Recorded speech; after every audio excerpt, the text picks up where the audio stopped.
Hello everyone, good morning to all of you.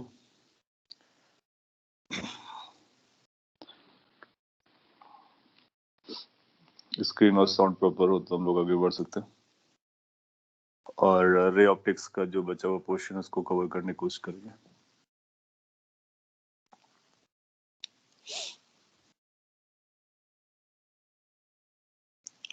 Last class में आप learn कर रहे थे how to use combination of lenses और उसकी क्या फोकल लेंथ होती है वो भी आपने पढ़ा था।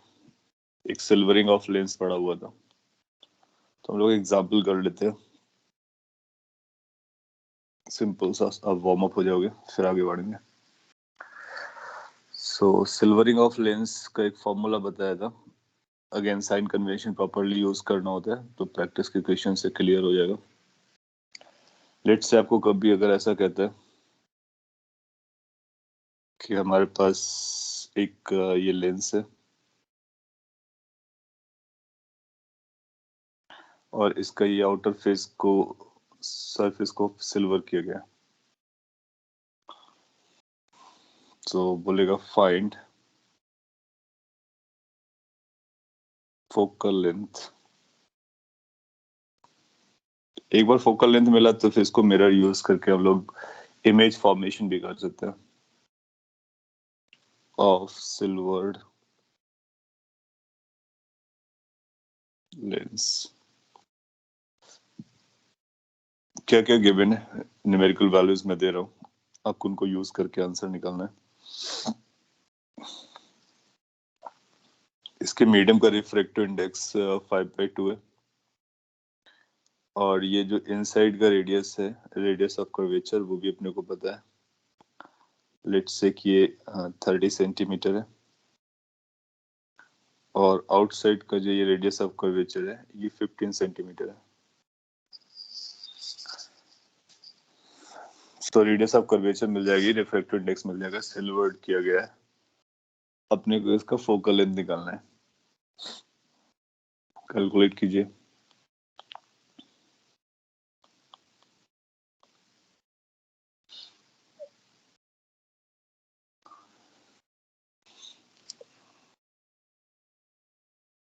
सभी लोग कैलकुलेट करें क्योंकि इसमें प्लस माइनस का इश्यू बनता है और अगर आपने सभी सेम आंसर निकाला तभी आप मान के चले कि अंडरस्टैंडिंग प्रॉपर है।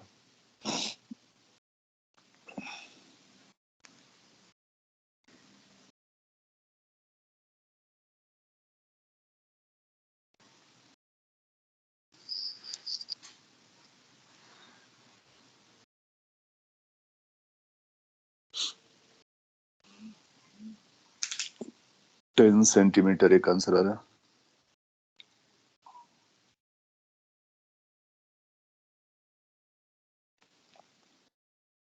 ओके, तो मैं सॉल्व करता हूँ पैरेलली और वेरीफाई करते हैं कि आपका 10 सेंटीमीटर या बाकी जो लोगों का आंसर आने वाला है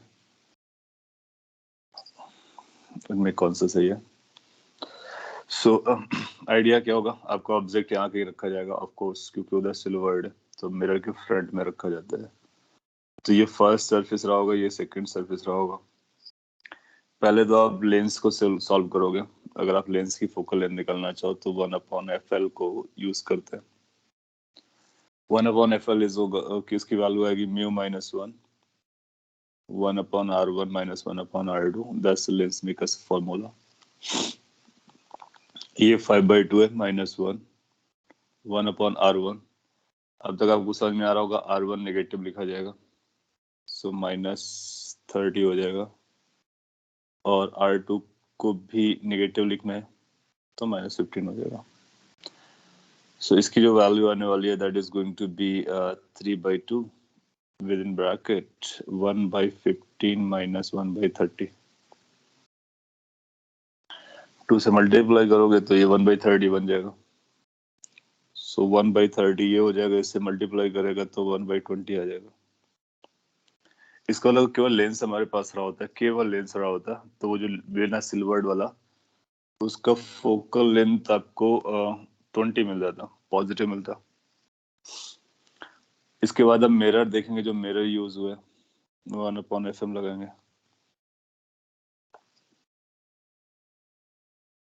और डायरेक्टली लिख सकते हो। वो जो मिरर होगा वो आपको ऐसा दिखेगा, केवल मिरर को अगर कंसीडर करते हैं तो कुछ ये। और ये ऑप्टिकल एक्सिस है तो इसका भी पॉजिटिव डायरेक्शन इधर होता है, नेगेटिव डायरेक्शन इधर होता है। सो इसके लिए जो फोकल लेंथ आएगी, focal length m is going to be -r2/2। Y -r2 क्योंकि इसका भी सेंटर ऑफ कर्वेचर यहाँ के लाई करेगा। पॉइंट इसकी सभी को आपको साइन के साथ यूज करना होता है और इसीलिए बताना जरूरी है, क्योंकि अदरवाइज साइन इधर से उधर हो जाएंगे आपके। सो अपने एफ एल कैसे निकाला, the way we have understood, sign convention लगाया। अब हम मिरर का फोकल लेंथ कैसे निकालते हैं, जिस तरह से मिरर के लिए हम लोग यूज करते हैं। आप चाहो तो इसको इसको बेसिकली हमको क्या लिखना चाहिए, आइडियली R2/2 लिखना चाहिए। अब R2 की जो वैल्यू है वो निगेटिव है, तो R2 की जगह हम लोगों ने कितना प्लेस किया है, -15। इसको प्लेस करेंगे -15/2। FM की वैल्यू अपने को ये मिल जाएगी।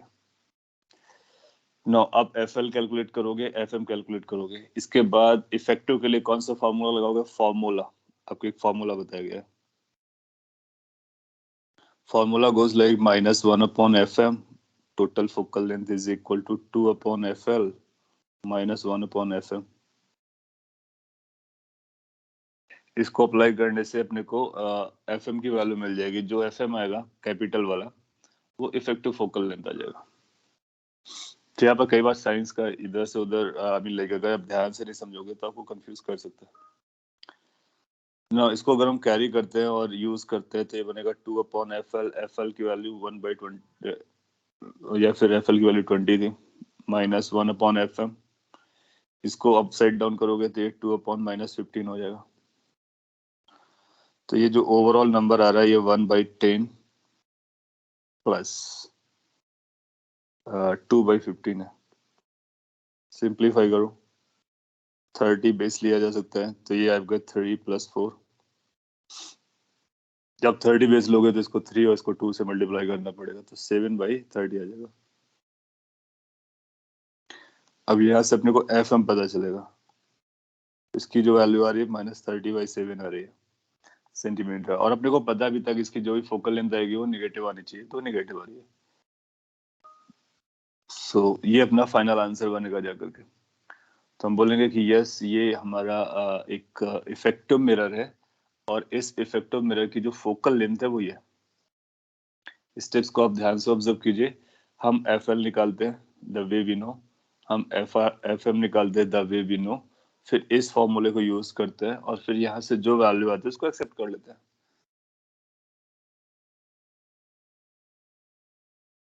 अगर आपको समझ में आ गया तो कभी क्वेश्चन आता है तो आपको इन स्टेप्स को फॉलो करना है। आपने लिखा सिल्वरिंग ऑफ लेंस का फॉर्मूला प्रूफ करना था। सिल्वरिंग ऑफ लेंस का फॉर्मूला अभी प्रूफ कर सकते हैं, अगर नहीं किया तो बेसिकली वो कांटेक्ट ऑफ लेंसेज होता है। अभी इसको एक्सप्लेन कर देते हैं और आपको याद ये रखना है अल्टीमेटली। सो ये दोनों को निकालने के बाद ये निकालो, अपना आंसर हो जाएगा।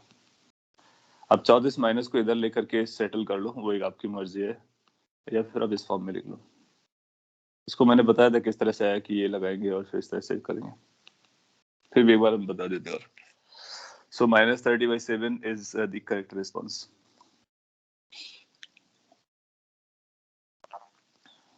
कॉपी कर लिया होगा तो इस फॉर्मूले के बारे में थोड़ा सा और बता देता है कैसे ये आया है, और then after we can go forward. आपने ये पढ़ा था कि अगर अपने पास कॉन्टेक्ट लेंसेज है, लेट्स से कि एक कॉन्टेक्ट लेंस है और एक ये कॉन्टेक्ट लेंस है और एक ये कॉन्टेक्ट लेंस रखा हुआ है, मतलब लेंस इन कॉन्टेक्ट पर है। तो इसकी फोकल लेंथ को हम लोगों ने प्रूफ किया था इफेक्टिव को। अगर ये F1 है, ये F2 है, ये F3 है, प्रूफ करने के लिए आपने क्या देखा कि हम फर्स्ट से इमेज बनाएंगे, सेकंड से थर्ड, थर्ड से, इस तरह से चलते रहते हैं। तो इसको अगर आप किसी एक से रिप्लेस करना चाहोगे तो वो इफेक्टिव F हो जाएगा। अगर कैपिटल F आप यूज करते हो तो 1/F1 + 1/F2 + 1/F3। जैसे ये प्रूफ किया था ना, सिमिलरली तरह से सिल्वरिंग वाले में केस करना। जैसे सपोज कर लीजिए हमने इसको सिल्वर कर दिया होता लास्ट वाले को, तो इसको प्रूफ करने में आपने क्या किया था, यहाँ से लाइट रे को लेके जाते हैं और एक एक से क्रॉस करते रहते हैं, तो सभी के हम फोकल लेंथ को ऐड करते जाते हैं। सिल्वरिंग करने के बाद लाइट रे यहाँ तक जाने के बाद वो आगे नहीं क्रॉस नहीं करेगी, उसको फिर रिटर्न होकर के आना है। जब ये रिटर्न होकर के आएगी तो फिर सभी लेंसेज को 2 बार मिलेगी, तो इन सभी लेंसेज को हम 2 से मल्टीप्लाई कर सकते हैं। लेकिन साथ ही साथ क्या हो रहा होगा कि मिरर से भी मिल रहा होगा, मिरर, और मिरर का फोकल लेंथ आपको पता चलेगा कि इधर होगा, तो इसको -1/fm कर सकते हैं ये। और सिंस ये इफेक्टिव का भी इधर ही सेंटर ऑफ कर्वेचर लाई करेगा, तो ये भी माइनस हो जाएगा। तो अगर आप इसको ध्यान से देखोगे तो सिल्वरिंग ऑफ लेंस का फॉर्मूला बन गया। तो सिल्वरिंग ऑफ लेंस में क्या करना होता है कि जो लेंसेज कांटेक्ट में है उसी फॉर्मूले को लगाना होता है, और जितनी बार लाइट रे जिस जिस लेंस से पास हो रही है उसको लिखना होता है। F1 से 2 बार जा रही है, F2 से 2 बार जाएगी, F3 से 2 बार जाएगी, मिरर से 1 बार स्ट्राइक करेगी, ये टोटल बन जाएगी। ये बड़ा केस है, और छोटा केस सिंगल केस के लिए ये बताया था। तो इसका जो प्रूफ है बेसिकली वो कांटेक्ट में रखे हुए लेंसेज मिरर जैसा है।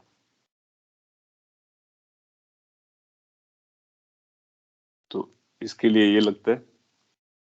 और अगर कोई लेंस आपका सिल्वर्ड है और फिर हमको बात करनी है, तो हम इसको मिरर बनाते हैं, तो FM लिखते हैं और 2 बार लेंस से जाएगा और 1 बार मिरर से स्ट्राइक करेगा। और सिंस ये इधर आएगा इसलिए साइन कन्वेंशन को फॉलो करते हुए इस तरह से लिख देते हैं। तो इसका प्रूफ के लिए जस्ट लाइक इसका प्रूफ किया था, आप हर एक के लिए इक्वेशन लगाओ, ऐड कर दो, अपने को आंसर आ जाता है। आपने लिखा है ये FM यूज करके हम कौन सा फॉर्मूला लगाएंगे, मिरर फॉर्मूला या lens formula for formation image, या दोनों नहीं। इसके लिए अगर आपको ऐसा बोलता है कि यहाँ पर ऑब्जेक्ट रखी गई है, इसका इमेज बताइए, तो हम लोग लगाएंगे ये हमारे लिए इफेक्टिव मिरर है, तो सिल्वर करने के बाद वो मिरर बन जाते हैं।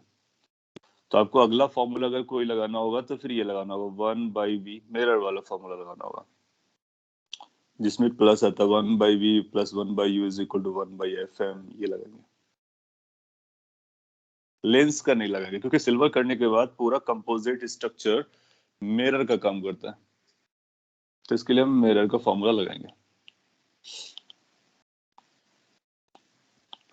नोट कर लीजिए, लास्ट क्लास में बताया भी था। जैसे कि आपको ये एग्जांपल जो दिया था, इसमें मैं बोलता कि ये डिस्टेंस लेट से 60 सेंटीमीटर है, तो बताइए इमेज कहाँ पर बनेगी। तो ये कैलकुलेट करने के बाद आपको मिरर फॉर्मूला लगा करके इमेज बतानी है। वो आप निकाल सकते हो, इसलिए मैंने कराया नहीं, आइडिया बता दिया। और आपने क्या पढ़ा था, कॉम्बिनेशन ऑफ लेंसेज पढ़ा था, और लेंसेज में ये भी देखा आपने कि उसको हम कई तरह के रिफ्रैक्टिव इंडेक्स लगा सकते हैं, इस तरह से भी लगा सकते हैं और पार्टीशन भी कर सकते हैं। तो वो भी एक एग्जांपल कर लेते हैं, आपकी प्रैक्टिस हो जाएगी, प्लस माइनस आपके सही हो जाएंगे। लेट्स से कि आपको ऐसा बोलता है कि आपके पास एक मिरर है, इसमें आपको इमेज बनानी है, मिरर नहीं लेंस है, हम लोग लेंस की बात कर रहे हैं। रिफ्रैक्टिव इंडेक्स को चेंज करेंगे और इसको यहाँ से पार्टीशन किया गया है। लेट्स से कि ये जो पोर्शन है इसका रिफ्रैक्टिव इंडेक्स है 5/2, और ये जो पोर्शन है इसका रिफ्रैक्टिव इंडेक्स है 3/2। दोनों की रेडियस ऑफ कर्वेचर सेम है 30 सेंटीमीटर, क्योंकि कॉन्वेक्स टाइप का था, और एक ऑब्जेक्ट आपने यहाँ पे रखी हुई है ओ, जो कि 40 सेंटीमीटर पर है। क्वेश्चन सिंपल है, फाइंड इमेज लोकेशन। ये सारे फॉर्मूलाज मैं आपको बता चुका हूँ, क्वेश्चन सिर्फ इसलिए पिक कर रहा हूँ सो दैट कि आपकी प्रैक्टिस हो जाए, इसलिए आपको सॉल्व करना बहुत जरूरी है। फाइंड इमेज लोकेशन, और इससे आपको पता चलेगा कि आपके प्लस माइनस प्रॉपर जा रहे हैं, sign convention and all that formula. So try it, find an answer. हमने लिखा also if in their lens the middle lens is silvered, अगर मिडिल को सिल्वर कर देंगे तो उसके आगे लाइट नहीं जाएगी, सिल्वर से रिफ्लेक्ट होकर के वापस आ जाती है। Sir yes. तो लेकिन कॉनकेव मिरर में एक कैसा ऐसा भी है जिसमें मिरर के पीछे वर्चुअल इमेज बनती है।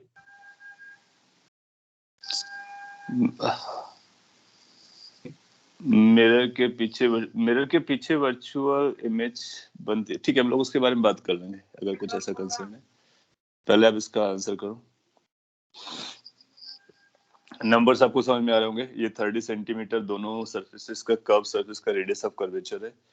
एक का 3/2 है, दूसरे का 5/2 रिफ्रैक्टिव इंडेक्स है। ऑब्जेक्ट 40 सेंटीमीटर पे रखी है। तो आइडिया क्या है, पहले फोकल लेंथ निकालेंगे और फिर लेंस का फॉर्मूला यूज करेंगे क्योंकि ये लेंस है।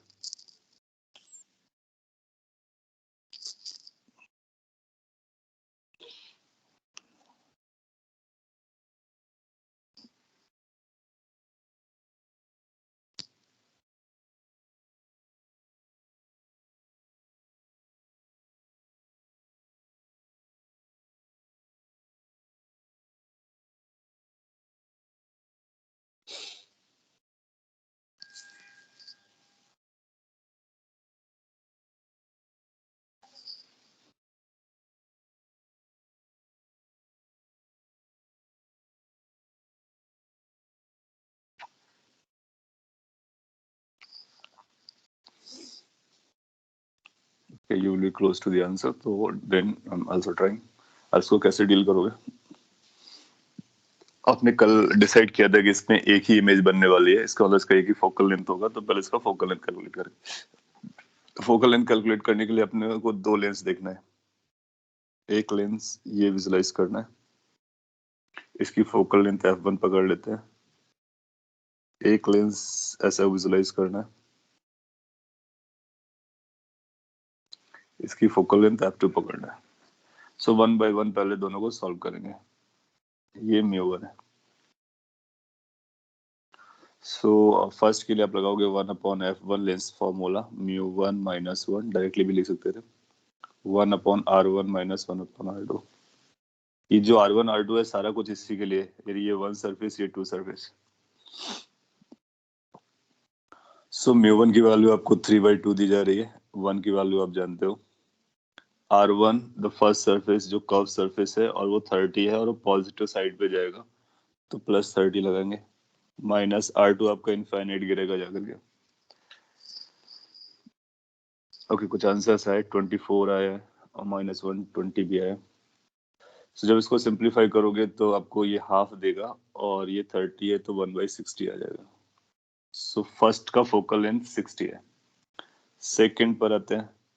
Second is going to be equal to μ2 which is 5/2 - 1, और इसके लिए वन सरफेस ये होगा, सेकंड सरफेस वो दूसरा वाला होगा, कर्व्ड होगा, और ये μ2 रिफ्रैक्टिव इंडेक्स है। सो r1 आपका कैसा रहेगा, इन्फिनिटी। r2 आपका नेगेटिव रहेगा और नेगेटिव में 30 रहेगा। तो इसको सिंप्लीफाई करोगे तो ये 3/2 बनेगा और ये 1/30 बनेगा, तो ये 1/20 बन जाएगा।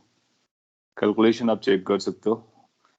कौन सा फॉर्मूला कैसे कब लगाना है, क्या साइन देना है, ये ज्यादा इंपॉर्टेंट जाता है अपने लिए।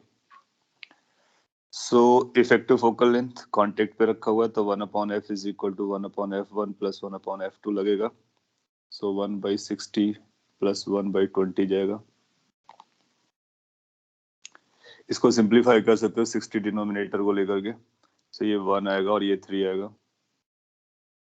सो 4/60 हो जाएगा, जिसको 2/30 बोला जा सकता है।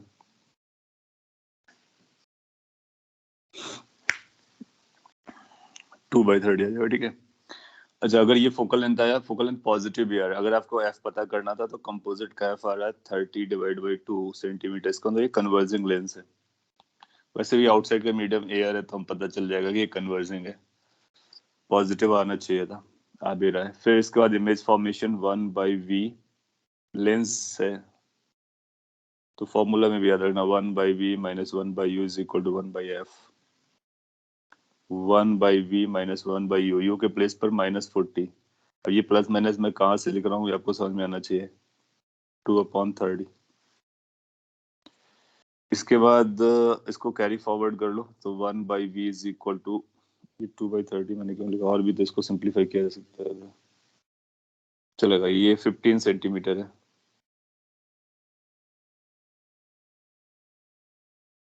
तो ठीक है, ये 2/30 लिखा है तो लिख के रखते हैं, कोई फर्क नहीं पड़ता। ये प्लस हो गया, इस साइड आएगा तो माइनस का 1/40 हो जाएगा। तो इसके लिए 120 सेटल करेगा जाकर के। 4 से मल्टीप्लाई करोगे तो 8 हो जाएगा, 3 से मल्टीप्लाई करोगे तो ऐसा बनेगा, तो 5/120 आ जाएगा। पॉजिटिव आ रहा है तो कहाँ पर बनेगा ये भी पता चल रहा है, और 120 डिवाइड बाई 5 आ रहा है, 2 टाइम्स जाएगा, 4 टाइम्स जाएगा, 24 सेंटीमीटर की डिस्टेंस पे जाकर के बनेगा पॉजिटिव साइड में। और हम जान रहे हैं कि हमारा ये पॉजिटिव साइड रहा होगा और लेफ्ट हैंड साइड वाला नेगेटिव साइड रहा होगा। सो यहाँ से 24 सेंटीमीटर आप चलो और यहाँ पर आप इमेज बना सकते हो। सो पॉइंट इज कि हम कंपोजिट केस में भी सॉल्व कर सकते हो। एग्जाम में आएगा तो सिंपल नहीं देगा वो, क्वेश्चन की लाइक सिंपल आपको लेंस दे दिया और इमेज पूछ लिया है, बिल्कुल नहीं देगा। जरूर रिफ्रैक्टिव इंडेक्स को चेंज करेगा, या तो फिर इस तरह से पार्टीशन करेगा, या जिस तरह से मैंने आपको पहले बताया है नंबर ऑफ इमेजेस ज्यादा बनते हैं वो पार्टीशन करेगा। अपने को इफेक्टिव फोकल लेंथ पहले कैलकुलेट करनी पड़ेगी, फिर यहाँ से सॉल्व करना पड़ेगा। 24 सेंटीमीटर इज परफेक्टली करेक्ट। इसके बाद अगर इसकी इलोंगेटेड ऑब्जेक्ट होती या फिर एक्सटेंडेड ऑब्जेक्ट होती तो उसका भी इमेज बना देते। वेलोसिटी होता है तो फिर जो भी हम जानते हैं लेंस के बारे में वो सारा कुछ अप्लाई कर सकते थे, और ये कैलकुलेशन काफी इंपॉर्टेंट होती है। और आप देख रहे होगे कि आपसे प्लस माइनस के मिस्टेक की वजह से अलग अलग आंसर्स इनिशियली आए हैं। तो ये गलतियां होती हैं अगर आपने कपल ऑफ प्रैक्टिस नहीं की तो। अच्छे से प्रैक्टिस कर लोगे तो फिर आपको फिर जहां जहां पर इश्यू आ रहे होंगे वो आइडेंटिफाई हो जाएंगे, अब फिर वो एग्जाम में रिपीट नहीं करेंगे। खैर, वो प्रैक्टिस आपको करनी है, कुछ मैं प्रैक्टिस आपको करा दे रहा हूँ, दोनों मिला करके हेल्प करेगा। आपने भी कुछ पूछा था कि मिडिल वाले लेंस को सिल्वर करते हैं, तो मैं थोड़ा सा आइडिया दे देता हूँ। जैसे कि अगर अपने पास एक ये लेंस है और इसके बाद एक ये लेंस है, कुछ रफ पिक्चर जैसा बन रहा है, और उसके बाद एक और लेंस ऐसा लगा दिया, और लेट से आपने इस वाले सरफेस को सिल्वर कर दिया। तो लाइट रे को आप देखो ना, लाइट रे यहाँ से अगर जा रहा है जा रहा है जा रहा है, तो इसको इसके बाद फिर इसको वापस आना है। आपका जो आर्गुमेंट था कि इमेज वर्चुअल बनती है, वो सारी कहानी, इमेज जो वर्चुअल बनती है तो लेकिन वहां पे लाइट रे नहीं जाती है। रिफ्लेक्शन में जब कभी वर्चुअल इमेज बनती है, रिफ्लेक्शन में लेट्स से कि एक लाइट रे इधर जा रही हो और दूसरा रिफ्लेक्टेड लाइट रे इधर जा रही हो, तो हम बोलते हैं इमेज यहाँ पर बन रहा है। तो ये जो हमारी इमेज होती है ना, ये हमारी वर्चुअल इमेज होती है, और वर्चुअल इमेज पे लाइट रेज नहीं पहुंच रही होती है, तो हमने को लाइट रेज ट्रेस करना होता है, रे डायग्राम बनाना होता है। तो ये जो लाइट रेज है अगर वो इधर से आ रहे थे तो रिटर्न होकर के वापस जा रहे हैं उसी मीडियम पर। तो अगर यहाँ पर कोई लेंस वगैरह रखा जाएगा ना बैक साइड द मिरर, उस पर लाइट रे नहीं जाएंगे।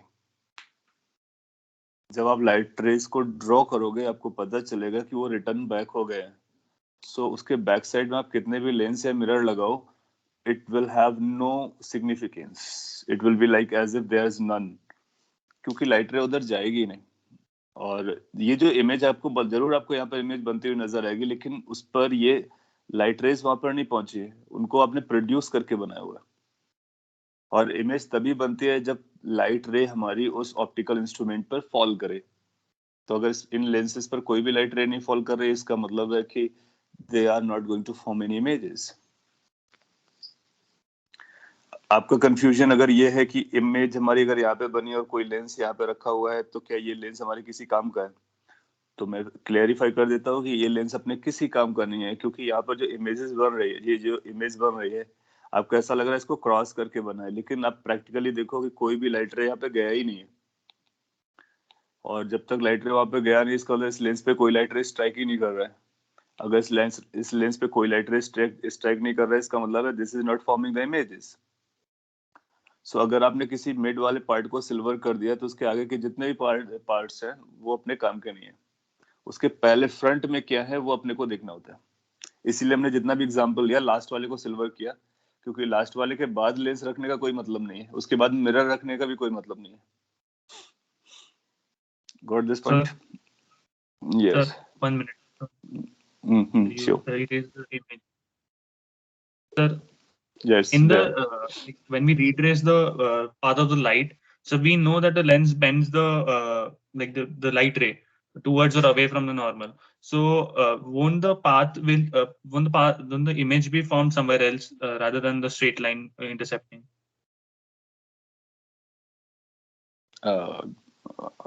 मुझे समझ में नहीं आया एग्जैक्टली क्वेश्चन क्या रेज किया। लेंस बेंड करता है लाइट रेज को, यस। तो सर, इमेज तो कहाँ पर बनेगा? हाँ हाँ। जब हम रिट्रेस करेंगे तो हमें मालूम है कि वो बेंड करता है, तो we know that the like if there is an object placed at eye, it will not form the same light image, form the same light rays. So it should be placed somewhere else, like when we retrace the path. Okay, अभी भी मैं आपको एक crux तक नहीं पहुंचा हूँ। अगर आपका ये कंसर्न है कि इसको जब रिट्रेस मतलब इसको प्रोड्यूस करते हैं बैक साइड, इसको जब हम प्रोड्यूस करते हैं बैक साइड, तो यहाँ पर आपका इमेज बनता हुआ नजर आता है, ये आपका वर्चुअल इमेज होता है। अगर आपका ये क्वेश्चन जा रहा था कि अगर हमने यहाँ पर लेंस रखा तो क्या ये अपने काम का है, सो नहीं, उसके लिए मैं बोल, हाँ क्वेश्चन ऐसा था कि वो जो लाइट रे जो हम रिट्रेस कर रहे हैं, वो स्ट्रेट रिट्रेस नहीं होंगी, कि वो बेंड होके रिट्रेस होंगी, ऐसा। रिट्रेस मतलब बैक साइड ले जाने वाला ये वाला पोर्शन, राइट? हाँ इसको हाँ। ठीक है, इसको प्रोड्यूस, ठीक है, अगर इसको हम बैक साइड प्रोड्यूस करते हैं तो ये क्या है आपका, ये मिरर है। देखो कैसा स्टोरी चल रही होती है, अगर मैं आपको और डिटेल में बता दूं तो आपको समझ में ज्यादा आ जाएगा। देखो ये आपका, अगर मैं इसको थोड़ा सा इनलार्ज करके बना रहा हूँ, ये सिल्वर्ड है। आप इसको ऐसे रीड कर सकते हो कि हमारे पास एक लेंस था और एक मिरर था। मैंने दूर दिखाया है, ये बिल्कुल आपस में टच कर रहा है। मतलब हम ऐसा भी बोल सकते हैं कि इनफैक्ट ऐसा हम लोग बोल रहे होते हैं कि इनके बीच का गैप है, दैट मीन्स बीच में क्या फील्ड है, बीच में एयर फील्ड है। और वो गैप कितना हो सकता है, सम नैनोमीटर का भी हो सकता है, पिकोमीटर का भी हो सकता है, क्योंकि एयर को लाई करने के लिए बहुत ज्यादा स्पेस की जरूरत नहीं पड़ती है। सो कोई भी लाइट रे अगर आपकी यहाँ से आ रही है, कहीं से भी आ रही है, ऐसा गया, तो what this is going to do, this is going to give its a result refracted light ray. दो रिफ्रैक्शन के बाद आपको एक लाइट रे देगा। Then after what the mirror is going to do, mirror will return it back. Why? Because mirror are reflected in nature. So वो उनको reflect करेगा। तो जब ये लाइट रे वापस आएगी तो इस पे फिर से फॉल करेगी, फिर से फॉल करने के बाद ये फिर से इधर निकल आएगी, दो रिफ्रैक्शन होने के बाद। तो ये स्टोरी चलेगी उसके बीच में। अब अगर आपने कोई लेंस यहाँ पे रखा है या कोई मिरर रखा है, तो यहाँ पर लाइट रे पहुंच जाएगा ही नहीं। कभी भी मिरर के बैक साइड लाइट रे नहीं जाती है, सिल्वर्ड पोर्शन के। हाँ, अगर आप ये कंफ्यूज हो रहे हो कि बैक साइड इमेज तो बनती है, लेकिन वो वर्चुअल इमेज बनती है और वो उसके प्रोडक्शन से बनती है। बैक साइड उसको प्रोड्यूस करते हैं हम लोग, क्योंकि वो वर्चुअल है। तो उस स्पेस पर जैसे आप अपने मिरर, अपनी इमेज देखते हो ये प्लेन मिरर्स में, तो आपकी अपनी इमेज जो दिखती है ना, वो मिरर के अंदर नजर आती है। लेकिन आप मिरर के पीछे देखोगे तो वहां पे कोई स्पेस नहीं है, वहां पर आपकी कोई इमेज नहीं है। तो आगे से आने वाली लाइट रे मिरर को क्रॉस करके बैक साइड रियल स्पेस पे नहीं पहुंचती है। तो ये जो लेंस आपने रखा है वो रियल स्पेस पे रखा हुआ है, जबकि इमेज जो बन रही है वो वर्चुअल स्पेस पे बन रही है। सो दिस इज हाउ, ये आपको अंडर समझने में हेल्प करेगा कि लाइट रेज हमारे किस तरह से लेंस को क्रॉस किए, फिर इसके बाद मिरर से रिफ्लेक्ट हुए, फिर से लेंस को क्रॉस किए, फिर वापस आ गए। सो क्या इस अगर एक लेंस आपने यहाँ पर रखा होता है L2 लिट से, तो क्या L2 पर गएगा कोई लाइट रे? कभी नहीं जाएगा, कभी नहीं जाएगा। हाँ, अब आपको ऐसा भी हो सकता है कि इसकी जब आप इमेज, अगर हम इमेज फॉर्मेशन भी करेंगे तो कैसे करेंगे? अगर आप बहुत बेसिक वे पे जाओ, तो पहले हम लेंस से इमेज को बनाएंगे। लेंस का इमेज हमारा यहाँ पर भी बन सकता है, यहाँ पर भी बन सकता है, यहाँ पर भी बन सकता है। फिर हम मिरर से इमेज बनाएंगे। सपोज कर लीजिए लेंस हमारी इमेज यहाँ पर बनी, इसका मतलब है कि ये लाइट रेज यहाँ पर कट करते अगर मिरर नहीं होता तो। सिंस ये मिरर है तो मिरर ये जो बाकी वाली इधर आगे वाली लाइट रेज है ना, इनको वर्चुअल कर देगा, उधर जाने ही नहीं देगा, और वो उनको रिफ्लेक्ट कर देगा। तो उसके लिए हम ये वर्चुअल ऑब्जेक्ट ले सकते हैं, बिल्कुल ले सकते हैं, लेकिन इसके यहाँ पर मिरर रखा होगा या लेंस रखा होगा, यहाँ पर इंटरसेक्शन नहीं होगा, यहाँ पर इमेज फॉर्मेशन नहीं होगा, क्योंकि वो ये जो स्पेस है वो वर्चुअल स्पेस है। पर तो इसीलिए अगर किसी भी बीच वाले पोर्शन को अगर हम सिल्वर करेंगे तो उसके फ्रंट वाले लेंसेज काम के आएंगे, बैक साइड वाले लेंसेज किसी काम के नहीं है सिल्वर करने के बाद। सिल्वर आपने नहीं किया, इसका मतलब you are permitting the light rays to pass through. तो अगर आप सिल्वर नहीं करोगे तो फिर इसको क्रॉस कर जाएगी, कोई प्रॉब्लम नहीं उसको। और लाइट रे क्रॉस कर गई, लाइट रे वहां पे एग्जिस्ट कर रही है। किसी भी लेंस या मिरर में इमेज तभी बनती है जब उस पर लाइट रे फॉल करती है। अगर उसके पास लाइट रे रियल में फॉल नहीं करेगी तो फिर वो इमेज नहीं बनेगा। सो किसी भी मिडिल को सॉल्व कर, अगर कभी गलती से एग्जाम में देता भी है मिडिल को सिल्वर करके, तो आपको क्या करना, उसके फ्रंट वाले को पकड़ना है, लास्ट वालों को भूल जाने का। और हम लोग इसका इमेज फॉर्मेशन ऐसे कर सकते हैं, पहले लेंस से इमेज बनाएंगे, फिर मिरर से बनाएंगे, फिर लेंस से बनाएंगे, तीनों को बनाते हैं तो अपनी फाइनल इमेज आती है। उसी को हम लोग एक डायरेक्ट फॉर्मूले से कन्वर्ट कर लेते हैं, किससे, 1/fm is equal to 2 times fl minus 1/fm। You see कि 2 बार हम लेंस से इमेज बना रहे हैं, एक बार मिरर से इमेज बना रहे हैं, इफेक्टिव इमेज बन जा रही है।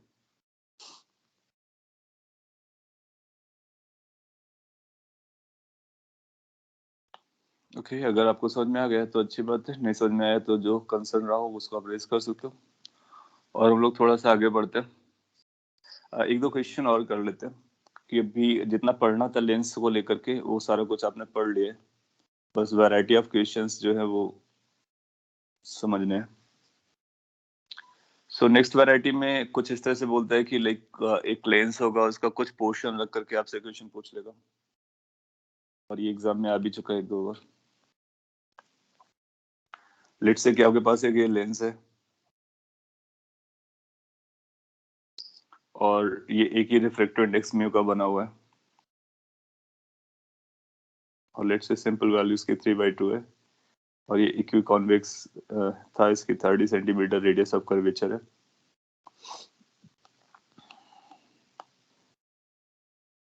इसका ऑप्टिकल एक्सिस ये प्रिंसिपल एक्सिस।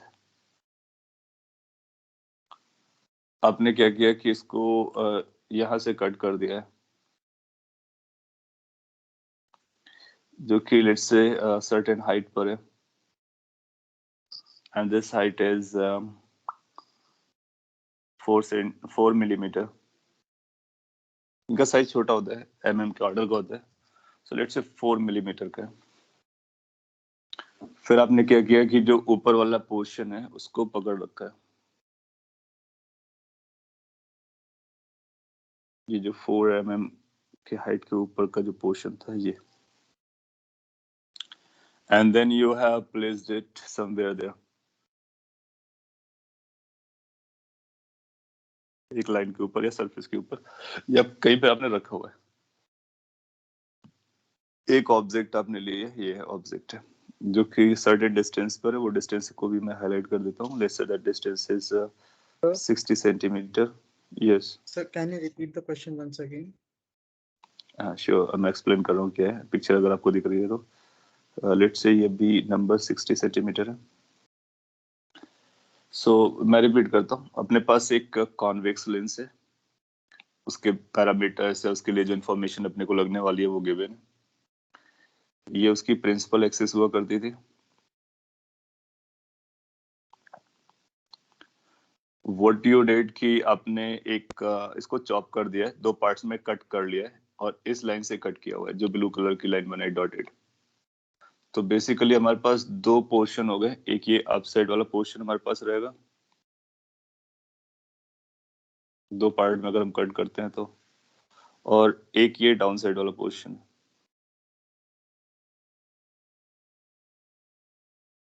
कुछ ऐसा आपने दो पार्ट्स में इसको कट कर दिया, and then you are using this smaller portion over here. So अगर आप उसको स्मॉलर पोर्शन को यूज करते हो और एक ऑब्जेक्ट से उसकी इमेज बनाना चाहते हो, तो क्वेश्चन ऐसा बोलेगा कि लेट्स से कुछ और भी बात कर लेते हैं ताकि आपको आंसर देने में आसानी रहे। लेट्स से ये हमारे लिए एक्स एक्सिस है, पॉजिटिव, और ये वाई एक्सिस है, क्योंकि आप ओरिजिन इसके इधर कहीं पकड़ोगे, ऐसा नहीं बोलते, कोई बात नहीं, ओरिजिन हम कहीं भी डिफाइन करा सकते हैं, कोई फर्क नहीं पड़ता वैसे।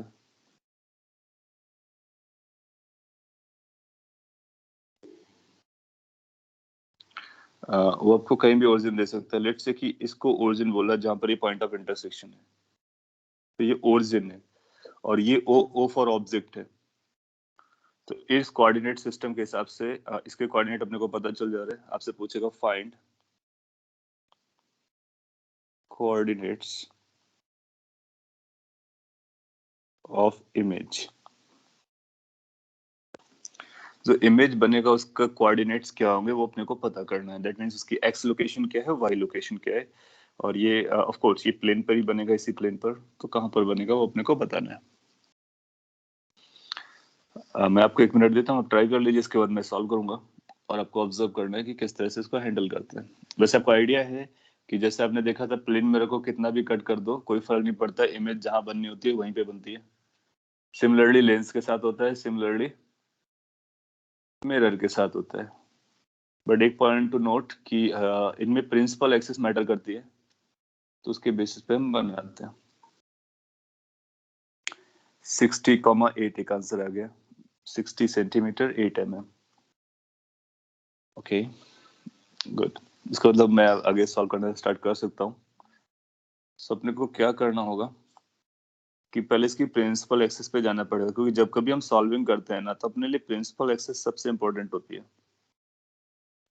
और वो मिरर का पोर्शन कितना है वो हार्डली मैटर करता है, वो ब्राइटनेस को डिसाइड कर रहा होता है, लेकिन प्रिंसिपल एक्सिस से सारे मेजरमेंट्स होते हैं। सो जब कभी कट पोर्शन आएगा तो आप सबसे पहले प्रिंसिपल एक्सिस को सर्च करोगे, और प्रिंसिपल एक्सिस का ये जो पॉइंट होगा जिसको हम पी या सी बोला करते थे, this is going to be play the role, क्योंकि सारे इसको हम लोग ओरिजिन मानते हैं और यहाँ से मेजरमेंट्स करते हैं। तो जो आपकी ऑब्जेक्ट है वो अब आपको पॉइंट ऑब्जेक्ट ना लेकर के आपको इसको एक्सटेंडेड ऑब्जेक्ट ले सकते हो, ऐसा। और ये जो पॉइंट है बॉटम वाला, इसकी इमेज इसी लाइन पे बनती है प्रिंसिपल एक्सिस पे, और ये वो जो पॉइंट है वो टिप पॉइंट बनेगा इस ऑब्जेक्ट का, एलोंगेटेड ऑब्जेक्ट का, एक्सटेंडेड ऑब्जेक्ट का। तो ये अपने को रूल लगाना पड़ता है। तो कोई भी पोर्शन कट करके मिरर या लेंस का कभी भी आपको देगा, तो आप पहले उसकी प्रिंसिपल एक्सिस को आइडेंटिफाई करोगे, प्रिंसिपल एक्सिस के रिस्पेक्ट में उसको सॉल्व करोगे, और फिर अपने को आइडिया लग जाएगा।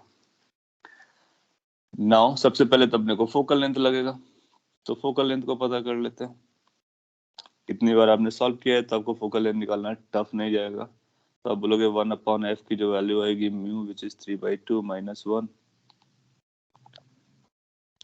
1/r1 दैट इज 30 - 1/r1 -30, और ये बनेगा अपना 1/2, 2 से 2 कैंसिल हो जाएगा, तो ये बनेगा 1/30। सो फोकल लेंथ की वैल्यू अपने को 30 नजर आ रही है। कैलकुलेशन आप वेरीफाई कर सकते हो। देन आफ्टर लेंस फॉर्मूला लगेगा। अब आप देखो ये लेंस हमारा पूरा भी होता या फिर इतना भी होता है तो इमेज तो वहीं पे बनेगी, क्योंकि इमेज के फॉर्मेशन में कोई फर्क नहीं पड़ता कितना पोर्शन है, ये sufficient number of light rays को ले लेगा और बना देगा इमेज उसकी।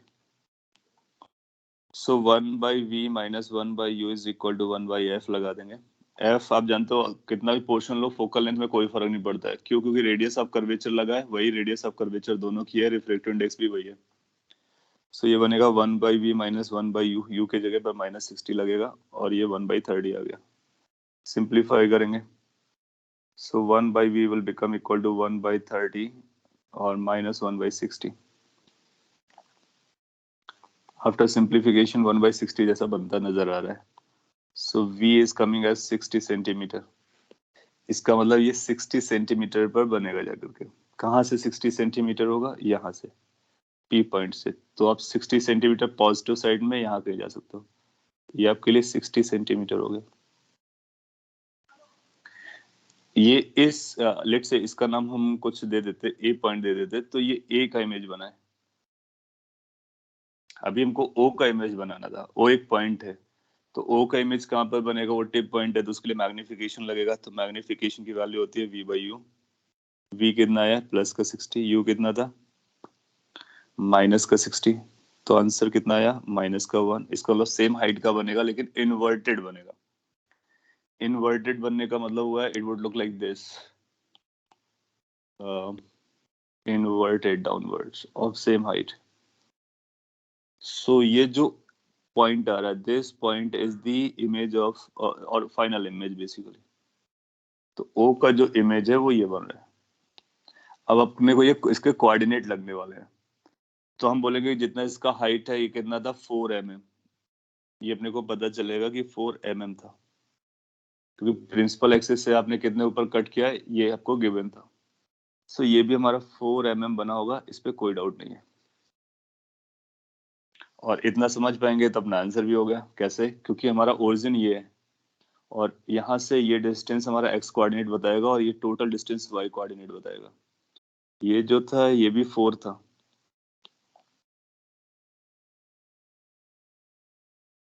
सो कैन वी रीड कि उसके कोऑर्डिनेट्स क्या हैं, इमेज के कोऑर्डिनेट्स। सो इमेज के कोऑर्डिनेट्स कुछ ऐसे जाने वाले हैं, 60 सेंटीमीटर आपको एक्स पे जाना है, 4 + 4 दैट इज 8, और माइनस भी लगाएंगे क्योंकि नीचे जा रहे हो, 8 mm। वो 4 ऑप्शन देगा, कुछ 60 centimetre, 4 mm, -4 mm, +8 mm, -8 mm, और 60 को भी बदल सकते हैं अलग अलग नंबर्स पर। तो राइट नंबर हम कैच कर सकते हैं। ये आंसर हो गया। सो इससे अपने को समझना क्या है, इसे समझना ये है कि लेंस के कोई पोर्शन को अगर आप कट करते हो इस तरह से जैसे इसको कट किया गया है, तो उससे हमारे कैलकुलेशन में कोई फर्क नहीं पड़ता है। सेम तरीके से उसका focal length, same mirror formula, lens formula लगाते हैं, मैग्निफिकेशन का भी वही फार्मूला लगाएंगे। यस, पॉइंट ऑब्जेक्ट अब जो होगी उसको हम प्रिंसिपल एक्सिस के रिस्पेक्ट में देखेंगे। तो अगर प्रिंसिपल एक्सिस पर होगी तो प्रिंसिपल एक्सिस पे बनेगी, अदरवाइज एलोंगेटेड का टिप पॉइंट बन जाएगी। अपना आंसर हो जाएगा। आपने लिखा it can be directly done by identifying that object is on the centre of curvature. हाँ, ये न्यूमेरिकल वैल्यूज आपकी आसान होंगी तो इस वजह से आप कर सकते हो, वो न्यूमेरिकल वैल्यूज पे डिपेंड करता है। तो अपना जो फोकस है वो आंसर क्या आ रहा है उस पर नहीं है, या कैलकुलेशन हमारी कितनी इजी टफ है उस पर नहीं है। अपना फोकस ये है कि अगर हमारा लेंस कट करके हमको देता है तो हमारे पास मेथड क्या है सॉल्व करने का। तो more focus is on that part. उसके बाद आप कैलकुलेशन कैसे सिंप्लीफाई कर सकते हो, it's up to you. You can always get a way which is more effective or more simpler than normal way। Exam में जो आया था उसने क्या किया था, इसको दोनों पोर्शन को यूज किया था, ऊपर वाले को भी यूज किया था, नीचे वाले को भी यूज किया था। बोला था कि एक ये रखा हुआ है और दूसरा फिर इसका पोर्शन हमने यहाँ पे रख दिया, लेट से यहाँ पर कुछ ऐसा। तो बताइए फाइनल कहाँ पर बन रही है। नीना टू वरी, आपने इससे एक इमेज बना दी, ये इमेज आ गई। अब ये जो इमेज है इसके लिए क्या काम करेगी, ऑब्जेक्ट का काम करेगी, प्रिंसिपल एक्सिस अभी भी वही रहेगी। अब इसके लिए फिर से ये डिस्टेंस पता करो क्योंकि वो ये डिस्टेंस आपको देगा। After getting this distance you can apply the same story once again. Focal length निकालने की जरूरत नहीं है, चाहे आप ऊपर वाले का फोकल लेंथ निकाले या डाउन साइड का निकाले या टोटल का निकाले, सबकी वैल्यू यही रहेगी। तो थ्योरेटिकली ऐसा पूछ भी सकता है कि अगर हमने किसी लेंस को ऊपर से कट कर दिया है, ऐसा कट कर दिया है पार्ट्स में, तो उनकी फोकल लेंथ पे क्या फर्क पड़ने वाला है। हाफ कट किया है तो हाफ हो जाएगी, फोर्थ हो जाएगी, क्या हो जाएगी। तो आप बोलोगे इस तरह से कट करने से कोई फर्क नहीं पड़ता है। So focal length will remain the same, ये भी एक छोटा सा पॉइंट है। और फिर इसके बाद उसकी इमेज फॉर्मेशन कर लेंगे, फाइनल आंसर बता देंगे अगर यही ओरिजिन मानना है तो, कोऑर्डिनेट पॉइंट ऑफ व्यू से। जो मैंने अभी पॉइंट बोला उसको मैं हाईलाइट कर देता हूँ ताकि आपको याद रह जाए और अपने नोट्स में आप ऐड कर लो। लेट्स से कि हमारे पास एक लेंस है, ये वैरायटीज है और इस वैरायटी ऑफ क्वेश्चंस हैं, ये काफी काम के हैं। एक लेंस था, उसने उसको आपने 2 बार यूज किया। फर्स्ट टाइम में आपने क्या किया, उसको यहां से चॉप कर दिया, कट कर दिया।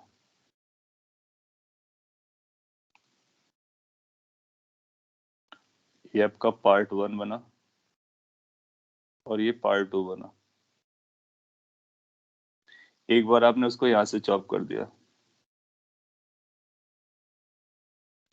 ये पार्ट 1 बना ये पार्ट 2 बना। सो एक लेंस को आप दो अलग अलग तरीके से कट करते हो। उसकी इनिशियल फोकल लेंथ आपको एफ दी थी, तो इफ इसको एग्जांपल बोल देते हैं तो क्वेश्चन जैसा लिखेगा, तो मैं क्वेश्चन जैसा फ्रेम कर दे रहा हूँ। If a lens of focal length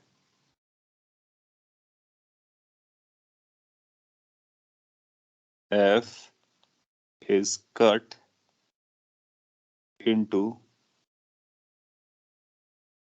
two equal parts in two different ways as shown, then find। तुमने कुछ पता करना है। लेट्स से कि ये फिगर 1 है और ये फिगर 2 है, ये ए और बी है।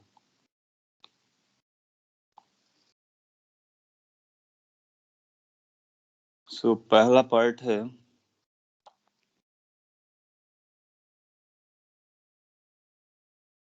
Focal length of two parts in figure A। So figure A वाले केस में जब ये दो पार्ट है, पार्ट 1 पार्ट 2, उनकी फोकल लेंथ क्या आएंगी ये अपने को बताना है एफ के टर्म में। तो f1 की वैल्यू बतानी है पार्ट 1 की फोकल लेंथ, f2 की वैल्यू बतानी है पार्ट 2 की फोकल लेंथ। अगर आपने इस प्रिंसिपल एक्सिस के अलोंग वाली लाइन के चॉप कर दिया, दो अलग अलग पार्ट में कट कर दिया,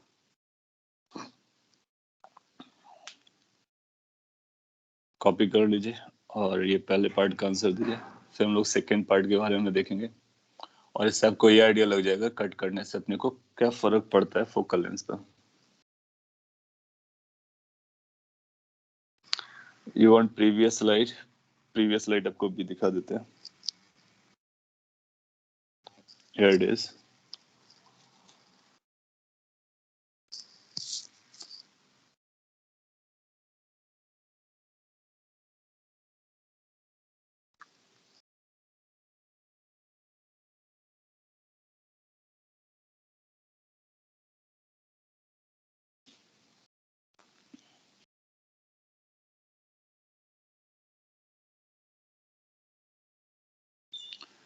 चेक कर लिया होगा। अब इस क्वेश्चन पर वापस आ जाते हैं। सो क्या आपको समझ में आ रहा है कि अगर हम यहाँ से कट करके दो अलग पार्ट बनाएंगे फिगर ए पर, तो दोनों केस के लिए फोकल लेंथ सेम रहने वाली है। तो focal length does not change by cutting in this manner. वो तो मैंने मिडिल से कट किया, कहीं से भी कट करोगे तब भी चेंज नहीं करेगा, कहीं से भी कट करोगे तब भी चेंज नहीं करेगा। तो आप बोलोगे इसका भी एफ आंसर आएगा, इसका भी एफ आंसर आएगा। करेक्ट। दूसरा, focal length of two parts in figure 2 और बी फिगर। इस फिगर में जो पार्ट 1 है पार्ट 2 है, उनकी क्या फोकल लेंथ आएगी वो बताना अपने को। क्या वो भी एफ और एफ के बराबर होंगे, या फिर वो किसी और वैल्यू के बराबर होंगे, या फिर उनको निकालने के लिए आपको कुछ और चीज की जरूरत भी पड़ेगी। तो ऐसे चार ऑप्शन बनाए जा सकते हैं।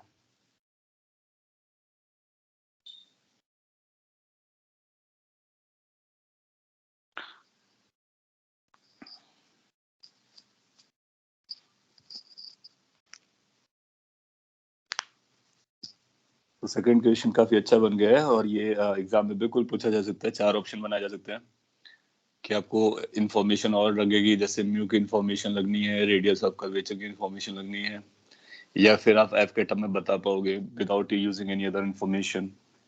आपने एक आंसर दिया F1 F2 को पता करने के लिए म्यू की जरूरत पड़ रही है।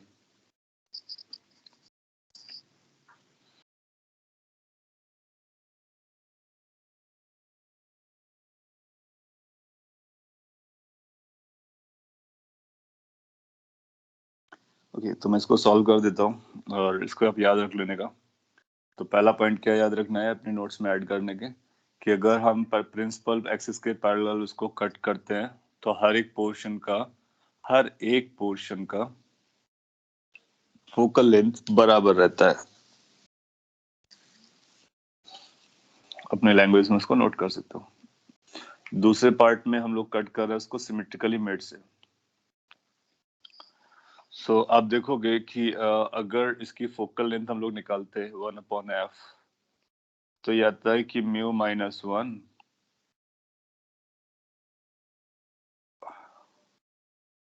और 1/r1 - 1/r2। अच्छा, यहाँ पे मैंने ऐसा कुछ बोला नहीं है, एक लाइन जरूर बोल देता हूँ कि ये इक्वी कॉन्वेक्स है। दोनों की रेडियस ऑफ कर्वेचर बराबर थी। बराबर नहीं होगा तो फिर हम r1 r2 को अलग अलग रखने वाले हैं।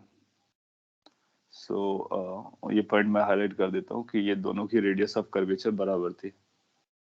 इक्वी कॉन्वेक्स था।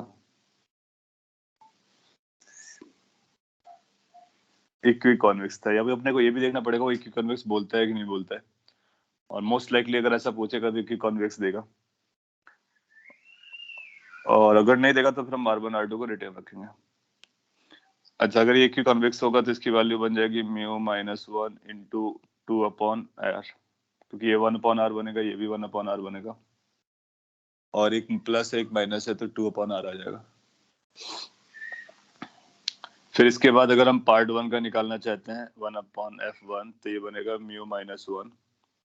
पार्ट 1 का जब आप कैलकुलेट करोगे तो 1/r आएगा, 1 इनफाइनाइट आएगा। तो बेसिकली ये जा रहा होगा mu -1 into 1/r। And if you look carefully तो इसकी जो वैल्यू है 1/2f के बराबर है।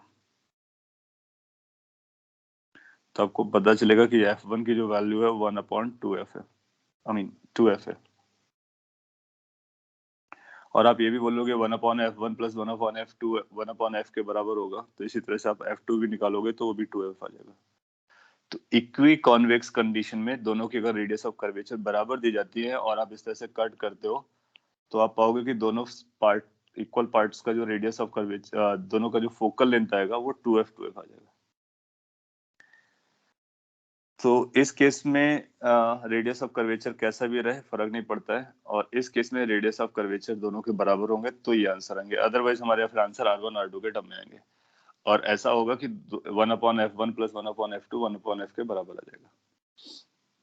तो समझ में क्या आता है, प्रिंसिपल एक्सिस के पैरेलल कट करने से हर एक पार्ट का फोकल लेंथ बराबर रहता है, जबकि अगर वर्टिकल कट करोगे तो फिर डिपेंड करता है कि उनका रेडियस ऑफ कर्वेचर कैसा है और किस तरह से हम कट कर रहे हैं। ओके, सो अगर आपको ये समझ में आ गया तो हम लोग आगे बढ़ सकते हैं। बहुत सारी बातें हो गई हैं। एक और टर्म होता है, बहुत पॉपुलरली यूज होता है, पावर ऑफ अ लेंस।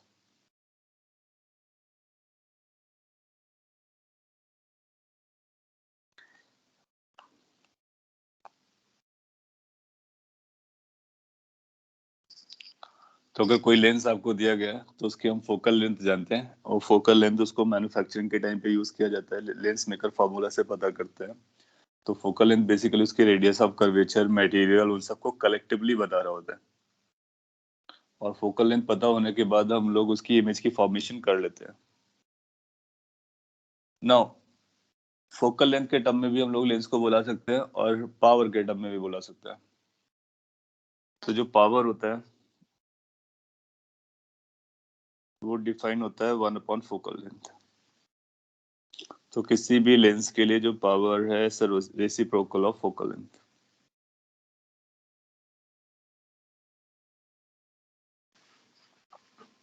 और अपने को फोकल लेंथ पता रहेगा तो हम वहां से निकाल सकते हैं। और 1/f की वैल्यू भी पता होती है, 1/v - 1/u होता है, तो इसको हम 1/1/v - 1/u भी लिख सकते हैं। और अगर हम f को मीटर में लिखते हैं तो पावर को if focal length is in meter,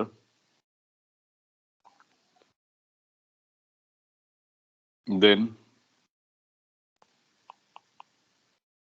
power will be in diopter.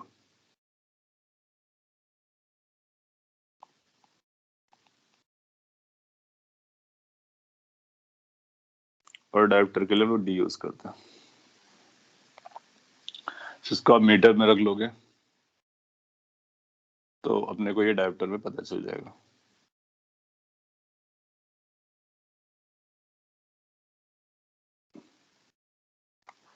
Copy कर सकता हूँ। अगर अपने पास लेंसेज कांटेक्ट में रखे होंगे, लेंसेज इन कांटेक्ट, तो आप जानते हो कि 1/f इफेक्टिव फोकल लेंथ जो होता है 1/f1 + 1/f2 + 1/f3 आता है। तो अगर आपको इफेक्टिव पावर निकालना हो तो हम लिखेंगे P1 + P2 + P3। So power का जो एडिशन जाएगा वो इस तरह से जाएगा, फोकल लेंथ का एडिशन इस तरह से जा रहा होता है, क्योंकि आप जानते हो 1/f क्या होता है, P होता है। जमता है। फोकल लेंथ दिया हो या पावर दिया हो, दोनों का एक ही मतलब है, एक दूसरे में हम कन्वर्ट करके बता सकते हैं। अगेन वही, पावर हमारा पॉजिटिव होगा, इसका मतलब फोकल लेंथ पॉजिटिव होगा तो कन्वर्जिंग लेंस होगा। पावर नेगेटिव होगा, इसका मतलब फोकल लेंथ नेगेटिव होगा तो डाइवर्जिंग लेंस होगा। तो अगर पावर पॉजिटिव है दैट मीन्स कन्वर्जिंग लेंस है, पावर नेगेटिव है डाइवर्जिंग लेंस है। और आप जानते हो कि जो आई साइट पे प्रॉब्लम्स होती हैं उनको रेक्टिफाई करने के लिए हम यूज करते हैं पावर। जब आप में से अगर कुछ लोग ग्लास यूज करते हैं, कभी देखोगे ग्लास की पावर को, लेंस जो आप लगाते हो चश्मा, देन यूल फाइंड कि उस पर कुछ वैल्यूज रहती है कि +2.5D है, -1.5D है और समथिंग लाइक दैट। तो ये जो प्लस माइनस होता है वो ये बता रहा होता है कि कन्वर्जिंग लगाना है अपने या फिर डाइवर्जिंग लगाया, और कितना डी है वो ये बता रहा होता है कितने फोकल लेंथ का लगाया है। तो ऐसे अपने को फोकल लेंथ पता चल जाती है। तो ह्यूमन आई में भी इसका बहुत बड़ा रोल रहता है, और उसको भी आप एक बार गो थ्रू कर लेने का कि कौन सा करेक्शन करने के लिए कौन सा लेंस हम लगाते हैं। अब क्या एनसीईआरटी पर होगा, आप उसको एक बार गो थ्रू करोगे, थ्योरेटिकल है काफी कुछ, वहां से आपको समझ में आ जाएगा। सो ये आपका हो गया power of lens. Next deviation के बारे में पढ़ सकते हैं। Deviation from a lens, lens से डेविएशन कैसे हो रहा होता है। सो अगर अपने पास एक लेंस रखा हुआ है, ये लेट्स से, ये भी काफी इंपॉर्टेंट फॉर्मूला है, और इस पर एक ये प्रिंसिपल एक्सिस है लेट्स से, इसकी कोई लाइट रे स्ट्राइक कर रही है, मे बी दिस, तो हम जानते हैं कि वो लाइट रे से फोकस होकर गुजरती है क्योंकि parallel to the principal axis है, तो ये फोकस से गई होगी। नाउ अगर अपने को ये पता हो कि कितने हाइट पर ये स्ट्राइक किया था, आई मीन लाइक ये हाइट h, तो h is the height of the light ray which is parallel to the principal axis. अगर h की वैल्यू 0 होगी तो ये प्रिंसिपल एक्सिस बन जाएगी, और प्रिंसिपल एक्सिस पे अगर लाइट रे गई होती है, सपोज कर लीजिए ये लाइट रे गई होती है, तो आप जानते हो ये लाइट रे जैसा दिखाया गया है वैसा ही जाती है। इसका डेविएशन कितना रहता है, इसका डेविएशन 0 रहता है। तो अगर h की वैल्यू 0 है तो डेविएशन 0 है, h की वैल्यू नॉन जीरो है तो डेविएशन आता है। इसका मतलब डेविएशन इस बात पे डिपेंड कर रहा होता है कि कितने हाइट से हम इसको यूज कर रहे होते हैं। ये सिंपलेस्ट रे डायग्राम को लेकर के हमने यूज किया, और ये जो डेविएशन आएगा वो किसी भी लाइट रे के लिए वैलिड हो जाएगा। अभी हम केवल इसके लिए यूज कर रहे हैं, पैरेलल से इसको देख रहे हैं। नाउ यू विल फाइंड कि अगर इन केस लेंस नहीं रहा होता तो ये लाइट रे अपनी ऐसी चली जाती, क्योंकि वो स्ट्रेट लाइन पे सीधा जाता है अगर लेंस नहीं रहा होता तो। बट ये उस डायरेक्शन में नहीं गई है, ये बेंड हो गया है, तो क्या वो इस डायरेक्शन में बेंड हुआ है, तो क्या ये जो एंगल है यही एंगल हमारा एंगल ऑफ डेविएशन कहलाएगा।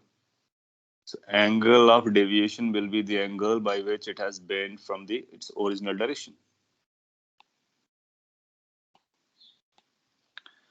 इसी एंगल को अपने को निकालना है। यहाँ पर इसको निकालना बहुत आसान है, इसलिए सिंपल फिगर पकड़ा हुआ है।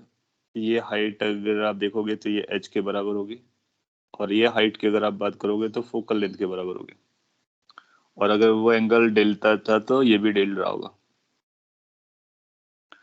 तो हम लोग ये लिख सकते हैं कि ट्राइंगल जो आपको दिख रहा है उससे टेन डेल की वैल्यू आपको क्लियरली नजर आ रही है, height divide by focal length.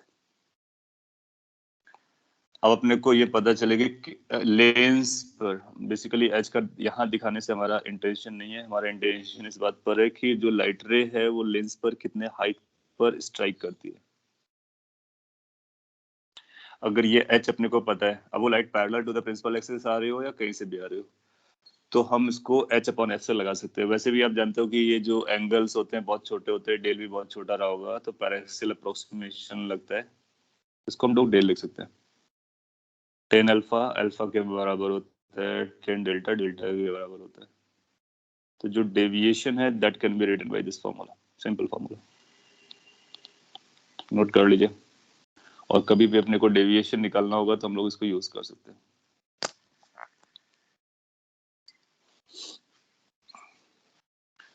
H आपको बताएगा, एच मींस कि कहां पर वो स्ट्राइक करता है, एंड एफ फोकल लेंथ पता होगा, तो फोकल लेंथ और एच को यूज करके हम उसका डेविएशन निकाल सकते हैं।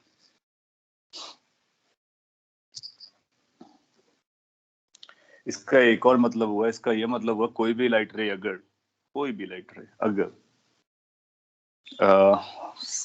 ऑप्टिक सेंटर से जा रही होगी तो उसका डेविएशन कितना रहेगा, उसका डेविएशन 0 रहेगा। तो अगर वो प्रिंसिपल एक्सिस के पैरेलल है तब भी, अगर पैरेलल नहीं भी है तब भी। So in case you get a light ray pass, तो कई बार ऐसा होता है कि वो रे डायग्राम बनाता है और आपसे पूछता है कि बताइए कि कौन सा लाइट रे डायग्राम सही है। तो अगर कभी भी कोई भी रे डायग्राम आपको उसके ऑप्टिक सेंटर से जाता हुआ दिखाई दे, ये तो ये अनडेविएटेड जाएगा, अनडेविएटेड जाएगा। क्यों? क्योंकि उसके लिए एच की वैल्यू कितनी हो जाएगी, 0। इसको भी आप याद रख सकते हो।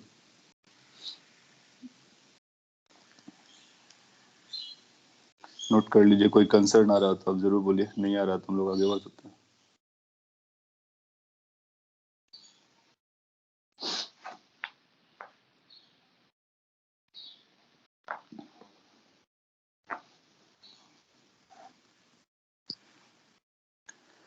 फ्यूचर में कभी आई मीन लाइक मैंने इसको सिंप्लीफाइड वर्जन में दिखाया है, तो आप इसका मतलब ये मत समझना, ऐसा भी समझना कि अगर कोई भी लाइट रे, ये मैंने हाईलाइट किया बोला है, हाईलाइट कर देता हूँ उसको, कि अगर आपके पास ये लेंस दिया गया है और इसकी फोकल लेंथ दी गई है, फोकल लेंथ,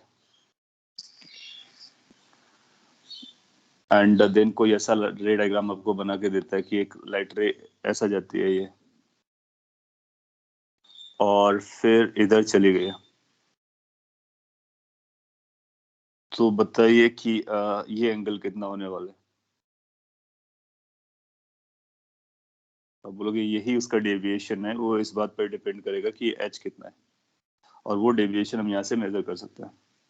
सो एक लाइट रे अगर इधर जा रही थी और वो बेंड हो गया, तो उसका जो बेंडिंग होता है वो हाइट पे डिपेंड करता है, वो भी इस फॉर्मूले से गवर्न होता है। उसको प्रूफ करने के लिए मैंने ये सिंप्लीफाइड यूज किया था, आप इसको यूज करके भी प्रूफ कर सकते हो। आप इसको अल्फा एज्यूम कर सकते हो, इसको बीटा एज्यूम कर सकते हो, फिर इसको एक्सटीरियर एंगल के हिसाब से अल्फा बीटा लगा करके 10 लगा करके प्रूफ कर सकते हो।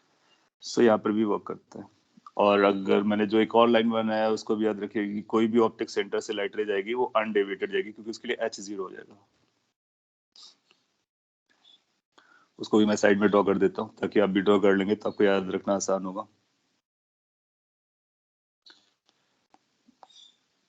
और आपके पास प्रूफ भी है, कई बार बोर्ड में या कहीं भी आपसे पूछ लेगा रिटन डिस्क्रिप्टिव एग्जाम में कि अगर ये लाइट रे आ रही है तो प्रूफ कीजिए कि ये सीधा निकल जाएगा, प्रूफ कीजिए ऐसा बोलेगा। तो जब आपसे प्रूफ कराने की बात कर देगा तो आप क्या कीजिए, you simply prove this first, और आप बता देंगे उसको कि अगर एच हाइट पर फॉल करता है यहाँ से तो डेविएशन हमारा डेल होता है, लेकिन जब हमारा एच 0 हो जाएगा तो डेविएशन 0 हो जाएगा। इसका मतलब जैसा आ रहा था वैसा निकल जाएगा। इसका प्रूफ भी कर सकते हो।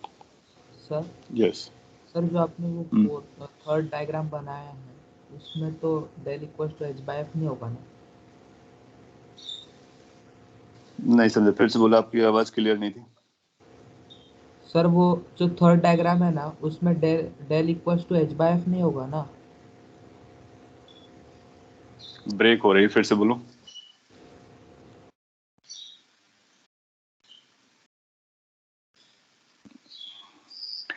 आप टाइप हेलो कर सर। सकते हो। हाँ, सर जो थर्ड डायग्राम है ना, तो उसमें del equals to H by F नहीं होगा ना, अलग होगा।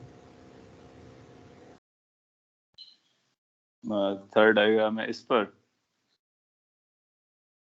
मैं लाइक ये जो नया फिर से सर्कल किया हुआ है। हाँ सर, उसका एच बाय एफ नहीं होगा ना, del equals to H by F नहीं होगा। क्यों नहीं होगा? सर टैन डेल अलग आ रहा है। ओके, तो आप देखो क्या होगा कि इसको भी अब प्रूफ कर देता हूँ मैं। तो जनरली बेसिकली अगर जनरल प्रूफ करना होगा तो यहाँ से प्रूफ करना था। मैंने इसकी सिंप्लीफाइड फिगर बना करके प्रूफ कर दिया था, इसीलिए मैंने इसको हाईलाइट किया कि इसका मतलब आप केवल ये ना समझे कि पैरेलल लाइट आती है तभी ऐसा होता है। इसका मतलब ये है कि किसी भी केस में ट्रू होता है। जैसे कि अगर हमको प्रूफ करना तो हम लोग 1 मिनट में प्रूफ कर सकते हैं। लेट्स से ये अल्फा है, ये बीटा है, तो मैं पार्टीशन दिखा देता हूँ ताकि आपको पता रहे कि यहाँ पे इसका प्रूफ भी चल रहा है। और क्या आपको ये समझ में आता है कि जो हमारा डेल होगा वो एक्सटीरियर एंगल है और वो अल्फा प्लस बीटा के बराबर हो जाएगा? इतना अपने को समझ में आना चाहिए, फिर अपने को अल्फा के बारे में पता चल जाएगा। अच्छा, ये ऑब्जेक्ट है और ये इमेज है, इसमें तो कोई डाउट नहीं होगा कि अगर ऐसा हो रहा है तो एक ऑब्जेक्ट रही होगी, ये इमेज रही होगी। इसका मतलब सभी लाइट रेज का डेविएशन बराबर होता है। तो ये बेसिकली फॉर्मूला ये कहता है कि कोई भी लाइट रे किसी भी लेंस पे फॉल करती है, अगर एक ही पॉइंट पे फॉल कर रहा होता है तो उनका डेविएशन बराबर होता है। ये भी सिमिलर डिस्टेंस ऊपर और नीचे वाला भी ले सकते हो, एच हाइट। तो सिमेट्रिकल हाइट्स पर या सेम हाइट पर अगर फॉल करता है तो सेम आता है। एक बार प्रूफ कर लेते हैं कैसे प्रूफ हो जाएगा। अब देखोगे जो अल्फा की वैल्यू होगी, क्या यहाँ से हम लोग अल्फा की वैल्यू लिखा या 10 अल्फा की वैल्यू लिख सकते हैं। आप 10 अल्फा लिख लो। 10 अल्फा की जो वैल्यू आपको नजर आएगी वो एच अपॉन यू के बराबर आएगी। ये यू को इंडिकेट कर रहा होगा और ये आपके लिए अल्फा हो जाएगा। 10 बीटा का क्या ख्याल है? तो आप 10 बीटा पकड़ोगे तो 10 बीटा के लिए आप इसको लिखोगे कि ये एच अपॉन वी के बराबर हो जाएगा। ये वी होगी। अच्छा, साइन कन्वेंशन भी चलता है तो आप यू को अब माइनस यू भी लिख सकते हो क्योंकि हम अभी फॉर्मूला डेरिवेशन जैसा कर रहे हैं। ये न्यूमेरिकल वैल्यू भी लिख लो और ये अपना बन जाएगा 1/v। ये भी पॉजिटिव डायरेक्शन में होगा, इज इक्वल टू बीटा हो जाएगा, रफली इक्वल टू बीटा हो जाएगा। ये रफली इक्वल टू है। अब इन वैल्यूज के यहाँ पे रख दो। जब इन वैल्यूज को रखोगे तो del is equal to alpha which is H by minus U plus beta which is H by V. अब यहाँ से एच कॉमन ले लो, ब्रैकेट में देखो 1/v माइनस 1/u आएगा। What is 1/v minus 1/u? That is 1/f। तो अपने को प्रूफ हो गया कि डेल की वैल्यू कितनी होती है, h/f होती है। समझ में आया प्रूफ? तो हम जनरल केस के लिए प्रूफ कर देते हैं। अब आपको ये लगेगा कि कोई भी लाइट रे क्यों ना हो, कोई भी क्यों ना हो, अगर h उसका फिक्स है तो h हाइट पर अगर वो फॉल करेगा तो that will be deviating by h/f। Got it? उसका सिंपलेस्ट वर्जन ये है। और एक ये इसका एग्जांपल है। तो जब कभी किसी भी हाइट, अगर आपको हाइट पता हो, डेविएशन आप बता सकते हो सिंपल फॉर्मूले से, पैराक्सियल अप्रोक्सीमेशन को मानते हुए।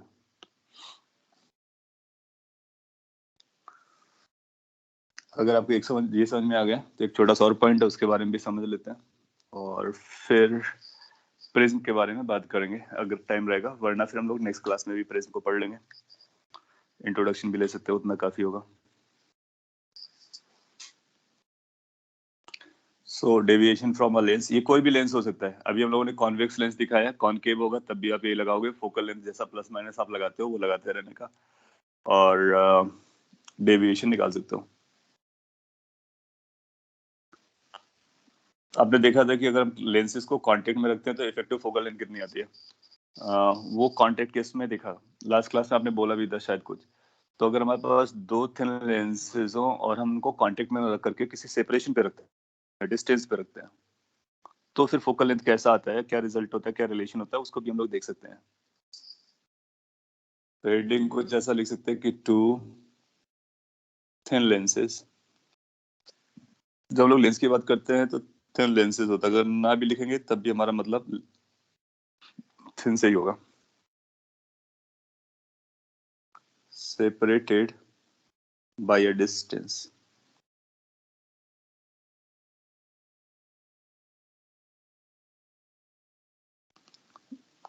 इसको हम लोग ना भी पढ़ेंगे तब भी चलता है, और आप कभी भी इसको ड्राइव कर सकते हो, डेरिवेशन इसका कर सकते हो, बट फिर भी एक बार फॉर्मूला बना देते हैं, कभी पूछ लेते हैं या फिर जो भी है कभी कॉन्टेक्स्ट आ जाए तो।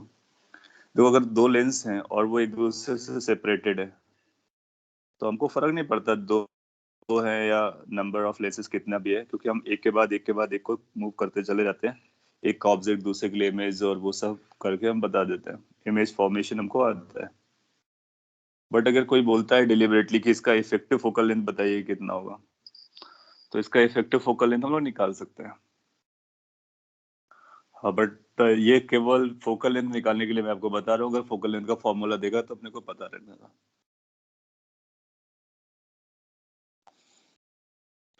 तो अगर इसका फोकल लेंथ निकालना है तो अपना पर्पस है कि इफेक्टिव फोकल लेंथ कितना होगा।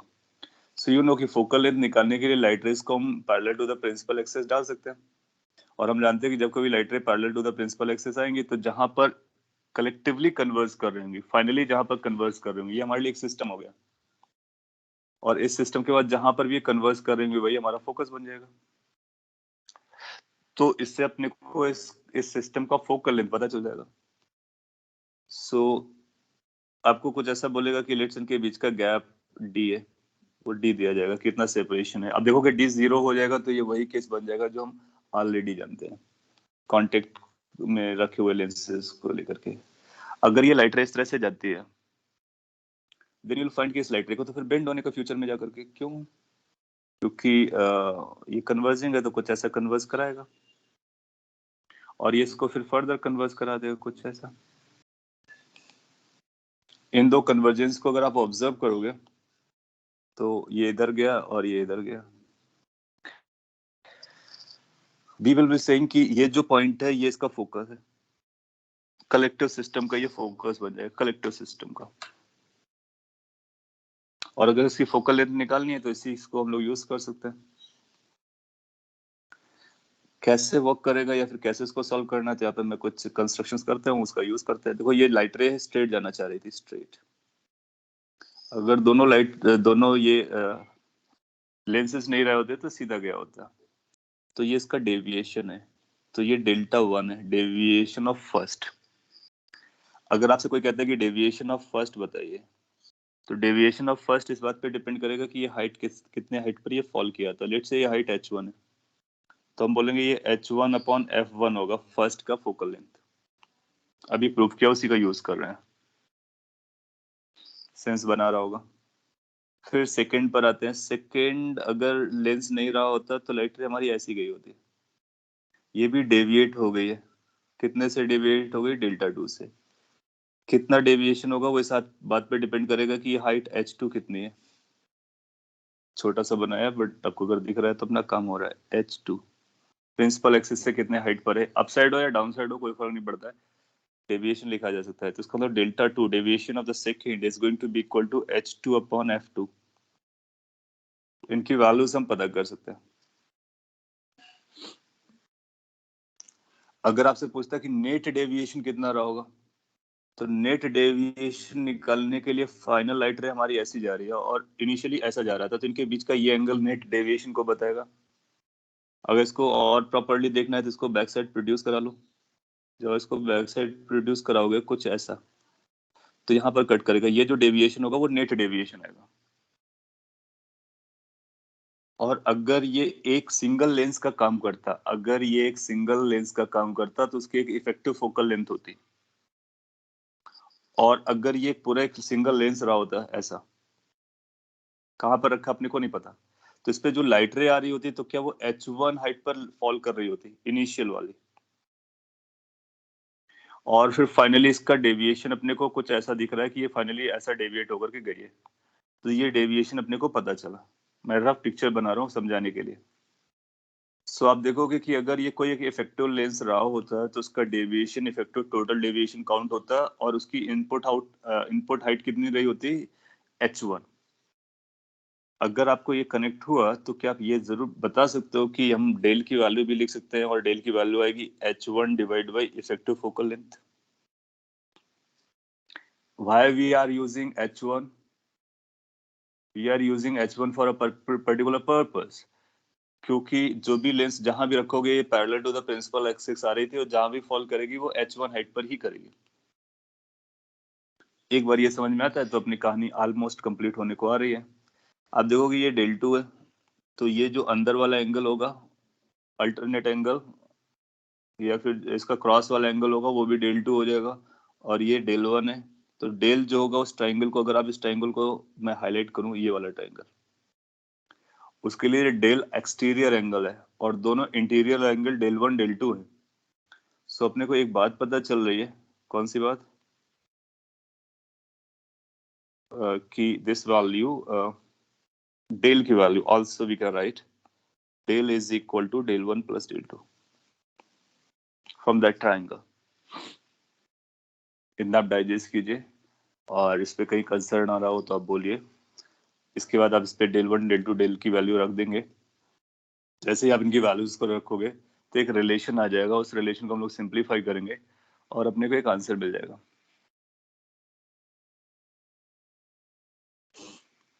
और फिर वो हमको इफेक्टिव फोकल लेंथ बता देगा. प्रीवियस स्लाइड आपने पूछा है, प्रीवियस स्लाइड ये है, इसी का हम लोग यूज कर रहे हैं उसको डेरिवेशन करने के लिए. और क्या यूज कर रहे हैं कि डेविएशन किसी भी लेंस से किस हाइट पर लाइट रे स्ट्राइक की है और क्या फोकल लेंथ है उसके रेशियो के बराबर होता है.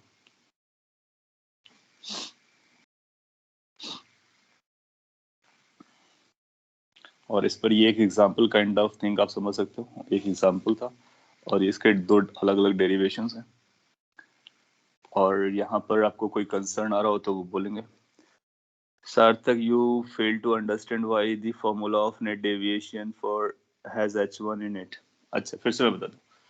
आप देखो कि इसका अगर इन दोनों लेंसेस को हटा करके हम एक इफेक्टिव लेंस लगाना चाहें, ऐसा, ये लेट से इफेक्टिव लेंथ है, इसकी फोकल लेंथ f है. दो को एक से रिप्लेस करना इक्विवेलेंट लेंस है. सो क्या इसके लिए अपना एक प्रिंसिपल एक्सिस होगी? यस होगी. क्या इसके लिए वही प्रिंसिपल एक्सिस होगी जो ये थी? इसके लिए बिल्कुल होगी. तो सेम प्रिंसिपल एक्सिस है. क्या इस पर भी सेम लाइट रे स्ट्राइक कर रही होगी? बिल्कुल स्ट्राइक कर रही होगी. सो कैन वी से कि ये जो स्ट्राइक कर रही है वो किस हाइट पर आ रही है? h1 हाइट पर आ रही है, क्योंकि h1 हाइट पर आई हुई थी. इसके बाद में ये फाइनली लाइट रे इधर ना जाकर के कितना डेविएशन शो कर रही है? अल्टीमेटली ये डेल्टा डेविएशन शो कर रही है जो रिजल्टेंट फाइनल का फाइनल से. बेसिकली इसको आप बॉक्स में रखोगे और उस बॉक्स को एक लेंस से रिप्लेस कर रहे हो तो अपने को इनपुट वही मिलेगा और आउटपुट भी वही मिलेगा. इनपुट के लिए h1 हाइट पर इनपुट आया था तो h1 हाइट है. आउटपुट डेल्टा डेविएशन आया है तो डेल्टा डेविएशन है. अगर आप ये रिलेट करते हो तो अब हम बोल सकते हैं कि इसके लिए डेविएशन का फॉर्मूला क्या लगेगा, क्योंकि ये कितने हाइट पर स्ट्राइक किया है? h1 पर. इसका जो नेट डेविएशन आएगा वो h1/f हो जाएगा, जहां पर f इफेक्टिव फोकल लेंथ है. तो जैसे हम लोग करंट इलेक्ट्रिसिटी में आर इक्विवेलेंट बनाने के लिए एक सर्किट छोटा सा बनाते थे और बोलते थे वी है, आई है, आर इक्विवेलेंट है. सिमिलरली दो लेंसेज का एक लेंस इक्विवेलेंट है और इस इक्विवेलेंट से हमको इनिशियल इनपुट और फाइनल आउटपुट दोनों बराबर मिल रहा है. Sir yes. सर जो नेट फोकल लेंथ है वो पॉइंट से होगा ना, जहाँ पे आपने वो रिफ्लेक्टेड रे को पीछे इंट्रोड्यूस किया और जो इंसिडेंट रे को आगे आगे किया, वो पॉइंट पे. देखो फोकल लेंथ अभी हम उस तरह से नहीं निकाला है ज्योमेट्री से. अगर ज्योमेट्री से निकालोगे तो फिर अपने को एक ये इशू जाएगा कि हमको इफेक्टिव रखना कहाँ पर है. अब अगर हम इफेक्टिव कहीं रख पाते तो फिर ये बोलेंगे कि जहां पर ये लाइट रे इंटरसेक्ट कर रहे हैं ये हमारी फोकल लेंथ हो जाएगी. बट हम ये जरूर कह सकते हैं कि कोई भी लेंस, क्योंकि इसको पीछे वाले में आओ, कोई भी लेंस हो, what ever be the lens, अगर अपने को ये पता चलता है कि लाइट रे किस हाइट पर लेंस के प्रिंसिपल एक्सिस से कितने हाइट पर स्ट्राइक कर रही है तो उसका डेविएशन इस फॉर्मूले से गवर्न होता है. और हम इसी चीज को यूज कर रहे हैं इक्विवेलेंट को निकालने के लिए. और पहले केस में हमने एज्यूम किया कि h1 हाइट पे फॉल किया था, दूसरे केस में मैंने एज्यूम किया h2 हाइट पे फॉल किया था. और उसके लिए आपको इन दोनों को अप्लाई करने में कोई एतराज नहीं होना चाहिए, क्योंकि एज लाइक H1 और F1 H2 F2 अपने को डायरेक्टली पता है। अगर आपको इस पे एतराज आ रहा है तो अपने को इफेक्टिव के लिए ये हाइट चाहिए ना, तो अगर इनको हम एक से रिप्लेस करेंगे तो उस पे इंसिडेंट रे कौन सी बनेगी? क्या यही इंसिडेंट रे बनेगी? और तभी देखिए हमने इंसिडेंट रे कैसे लिए, parallel to the principal axis, so that कि नो मैटर आप इस लेंस को कहाँ पे रखो इस एक्सिस पर, एज लॉन्ग एज की सेम प्रिंसिपल एक्सिस रहती है तो ये हाइट हमेशा H1 ही रहेगी, क्योंकि ये हाइट हमारी H1 है। तो ये कितने हाइट पर स्ट्राइक करेगा? H1 पर। कितना टोटल डेविएशन देगा? डेल। अगर इसकी फोकल लेंथ को हम f मान लेते हैं और इसी को हमको निकालना भी है, so we will try to find this value. So ये जो फोकल लेंथ है, क्या इसकी वैल्यू हम H1 और डेल के टर्म में ऐसा लिख सकते हैं? बिल्कुल लिख सकते हैं।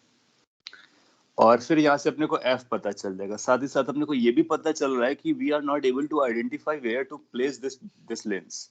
इफेक्टिव लेंस को क्या हमको यहाँ पर रखना है, या फिर यहाँ पर रखना है, या इसके बीच में कहीं रखना है, या बाद में कहीं रखना है, या पहले कहीं रखना है, अपने को नहीं आइडिया आ रहा है। हम पहले फोकल लेंथ को निकालेंगे, फिर हम बताएंगे कि कहाँ पे रखना है। क्यों? क्योंकि हमको पता है कि कन्वर्जेंस कहाँ पे जा रहा है, कन्वर्जेंस यहाँ पे जा रहा है, ये फोकल हो रहा है। तो वो फोकल f की वैल्यू निकल आएगी तो उतना हम पीछे जाकर के प्लेस कर देंगे। तो पहले हम प्लेस नहीं कर सकते हैं, यस पहले हम फोकल लेंथ निकाल सकते हैं। तो इसके लिए हम फोकल लेंथ कैलकुलेट करने की कोशिश कर रहे हैं।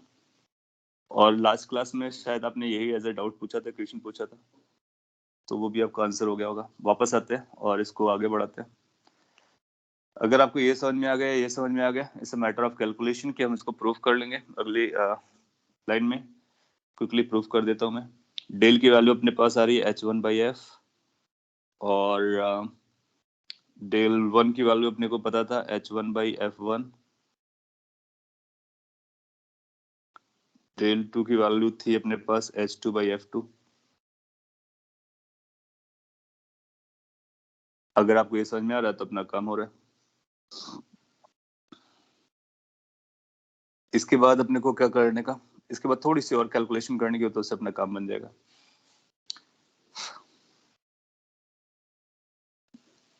अभी ये डी का यूज नहीं हुआ तो हम डी का यूज करते हैं। जब हम डी का यूज करेंगे तो डी के यूज के लिए हम लोग क्या बोल सकते हैं, आप ध्यान से देखो, एक ट्राइंगल अपने को पकड़ना पड़ेगा और उस ट्राइंगल से अपने को कुछ कैलकुलेशन की जरूरत पड़ रही है। क्या जरूरत पड़ रही है मैं बताता। ये ट्राइंगल जो मैं डार्क करने की कोशिश कर रहा हूँ, इस ट्राइंगल को पकड़ना है अपने को। जो ट्राइंगल मैंने हाईलाइट किया है, क्या इस ट्राइंगल की ये हाइट हम बता सकते हैं कि ये हाइट कितनी होगी? आप बोलोगे बिल्कुल बता सकते हैं, क्योंकि टोटल H1 थी, ये H2 है, तो ये बचा हुआ रहा होगा। दैट मीन्स ये रहा होगा H1 माइनस H2। क्या उसके लिए ये राइट एंगल्ड है? यस, ये राइट एंगल्ड है। क्या ये डेल 1 के बारे में कुछ बोला जा सकता है? बिल्कुल बोला जा सकता है। तो ट्राइंगल को जब आप देखोगे तो tan del 1 की value perpendicular distance which is H1 minus H2 divide by distance D पता चल जा रही है। फिर हम बोलेंगे कि ये देखो, ये डेल 1 और टेल डेल 1 सब बराबर है, तो ये डेल 1 के बराबर हो गया। तो डेल 1 की वैल्यू हमको ऑलरेडी पता है H1/F, उससे इक्वेट करा देंगे। तो यहाँ से अपने को पता चल रहा है कि H1 minus H2 divide by D की जो वैल्यू है that is coming as H1/F 1। अगर ये अपने को जमता है सो वी कैन से कि we are very close to this. इसके बाद आपको H1 और H2 को गायब करना है, बिकॉज H1 H2 कुछ ऐसी कहानी है जिसको हमने इंट्रोड्यूस किया था। सो अब चाहो तो H1 को H2 के टर्म में या H2 को H1 के टर्म में लिख लो यहाँ से। तो लेट से हम H2 को कैलकुलेट कर लेते हैं। तो ये बनाएगा H2/D is equal to H1 आप कॉमन ले लो, और ये बनेगा 1/D माइनस 1/F1। D से इसको मल्टीप्लाई कर दो तो H2 की जो वैल्यू आ जा रही है that is going to be H1 times 1 minus D upon F1। ये एक अलग कैलकुलेशन है और ये एक अलग कैलकुलेशन है, दोनों को मर्ज कराना है। अच्छा, यहाँ से हम लोग चाहेंगे तो H1 और H2 की वैल्यू सब्स्टिट्यूट यहाँ पे करा देंगे डायरेक्टली, वो भी चलेगा। तो अपने पास आ रहा है H1/F is equal to H1/F1 plus H2/F2। तो 1/F2 अलग कर लेते हैं और H2 की वैल्यू लिखते हैं। H2 की वैल्यू आ रही है H1 with in the bracket 1 minus D upon F1। अब आप देखोगे H1 will get cancelled out from both side, So this will turn up to this 1 upon f is equal to 1 upon f1 plus 1 upon f2 within the bracket 1 minus d upon f1. Further simplify करोगे तो 1 upon F की value आ जा रही है 1 upon f1 plus 1 upon f2. इसको जब open करोगे तो 1 अपॉन f2 आ जाएगा minus d divide by f1 f2 आ जाएगा. तो आप इसको याद रख सकते हो. अगर कभी ऐसा दो थिन लेंसेज रखा गया हो और आपसे पूछा जाए कि बताइए इफेक्टिव फोकल लेंथ क्या होगी, तो इफेक्टिव फोकल लेंथ अगर d डिस्टेंस उनके बीच का तो ये 1 upon f1 plus 1 upon f2 minus d upon f1 f2 आता है. अब आप d को जीरो करो. अगर आप d को जीरो करोगे दैट मीन्स इनको क्लोज बाय रखोगे तो उस केस में ये 1 upon f1 plus 1 upon f2 आएगा जो हम लोग ऑलरेडी जानते हैं. और अगर d नॉन जीरो है तो इससे बताया जा सकता है. अब एक बार f निकल आएगा तुमको पता चला कि लाइट यहाँ पर कन्वर्ज हुई है. इसका मतलब वो है कि इतना ही डिस्टेंस आप बैक साइड आकर के उसको प्लेस कर सकते हो. इसमें कोई स्टेप आपको अभी भी समझाना हो तो मैं एक्सप्लेन कर सकता हूँ. अगर समझ में आ गया तो effective focal length when the two lenses are separated by a distance d apart और डेविएशन वाला फॉर्मूला यूज हुआ है. ओके आपने कुछ लिखा है, मैं पढ़ लेता हूँ. आपने लिखा है but this is only valid if incident ray is parallel to principal axis. Yes, because we are trying to find out the focal length. और फोकल लेंथ निकालने के लिए हम लोग क्या करते हैं, अपनी ऑब्जेक्ट को इनफाइनाइट पे रख लेंगे और वहां से जहां पर ये मीट करता है उसको यूज कर सकता है. और ये जो फोकल लेंथ निकाला हुआ है हम लोगों ने ये सिंप्लीफाइड वर्जन पे निकाला. आप देखो इसका डेरिवेशन यहाँ पे देखो, ये सिंपलेस्ट मेथड्स हमने यूज किया था. लेकिन यहाँ पर फिर हमने ऐसा नहीं कहा कि ये ट्रू है केवल parallel to the principal axis case के लिए. इस केस के लिए भी हमने प्रूव करके देखा. इसका मतलब ये जो फॉर्मूला है वो सभी केस के लिए ट्रू होता है. अब आप इस इधर देखो हमने ये इन्हीं फॉर्मूलाज का यूज किया है. तो since we have used the same formulas इसका मतलब है कि ये हमारे लिए ट्रू हो जाएगा सभी केसेस के लिए भी, क्योंकि ये सारे फॉर्मूला हमेशा ट्रू है. But yes this is the simplified method to prove it. अगर आप किसी और लाइन पे लोगे तो आपको डेविएशंस और उसके बाद डेविएशंस मेजर करना काफी कॉम्प्लिकेटेड स्टोरी बनने वाली है. तो प्रिंसिपल एक्सिस के पैरेलल लेना सिंप्लीफाइड वर्जन था इसलिए ऐसा बनाया. तो आप इसको यूज कर सकते हो कभी भी. only then h1 is del 1 will be equal to h1 by del 2. हाँ वो पॉइंट भी आप बोल सकते हो कि जो हमने एक चीज यूज की थी h1 आपने लिखा only then h1 in del 1 will be h1 in del. yes ये पॉइंट के लिए हाँ जहां तक ये प्रिंसिपल एक्सिस के लिए इंसिडेंट एक्सिस के लिए वो तो ये हमेशा ट्रू होंगे. और ये आपने राइटली आइडेंटिफाई किया एक पॉइंट की हम लोगों ने कुछ h1 और ये h यूज किया था बराबर. तो ये तभी उसके लिए मैंने वहां पे एक्सप्लेन किया था ये तभी ट्रू होगा जो पैरेलल टू प्रिंसिपल एक्सिस आ रहा होगा. तो इसमें आपको इमेज फॉर्मेशन नहीं करवाएगा आपसे, जैसा कि मैंने पहले भी बोला है. तो इसलिए आपको इंसिडेंट रेज के बारे में उतना सोचने का नहीं रहेगा. आपसे बोलेगा इफेक्टिव फोकल लेंथ बताइए तो that is effective focal length. और अगर आपको कोई और ऑब्जेक्ट कहीं भी रखी होगी मे बी लाइक यहाँ पर, तो आप इसका पहले से इमेज बनाओ सेकंड से इमेज बनाओ और उसको सॉल्व कर डालो. Why to go on these things. और आपका ये पॉइंट वैलिड है क्योंकि हम लोग दोनों की हाइट को बराबर लिया हुआ है. इसका मतलब ये पैरेलल प्रिंसिपल एक्सिस होना जरूरी है. लेकिन जो फोकल लेंथ आ रहा है वो फोकल लेंथ अपना इफेक्टिवली ये हो जाएगा. ओके सो इसका केवल एक ही यूज है. अगर एग्जाम में आएगा तो आपसे पूछेगा इफेक्टिव फोकल लेंथ बताइए तो आप इस तरह से बता सकते हो. इमेज फॉर्मेशन को आएगा तो आप L1 को सॉल्व करो L2 को सॉल्व करो अपना आंसर बताओ. Don't go for this complicated calculations. Unnecessarily trouble लाने की जरूरत नहीं है जब आप सिंपली तरीके से कर सकते हो. ये बताना इसलिए जरूरी था अगर उसने पूछ दिया कि इसका इफेक्टिव फोकल लेंथ क्या होता है ये बताइए तो फिर अपने को ये जानने का जरूरत है. इसलिए कि इसके एप्लीकेशन फर्दर बहुत कम है. ये अपने आप में एक क्वेश्चन हो सकता है. ओके सो आपको लेंस के बारे में काफी डिटेल में हो गया है. सारे काफी वेरिएशंस उसके कवर कर लिए हम लोगों ने. और उससे रिलेटेड जितना भी स्टफ है वो हम लोगों ने बात किया है.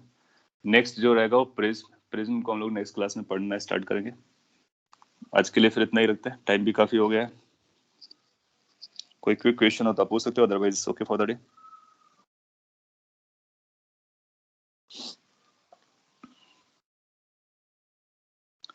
थिक लेंस होगा क्या? थिक लेंस आपके सिलेबस पे नहीं है।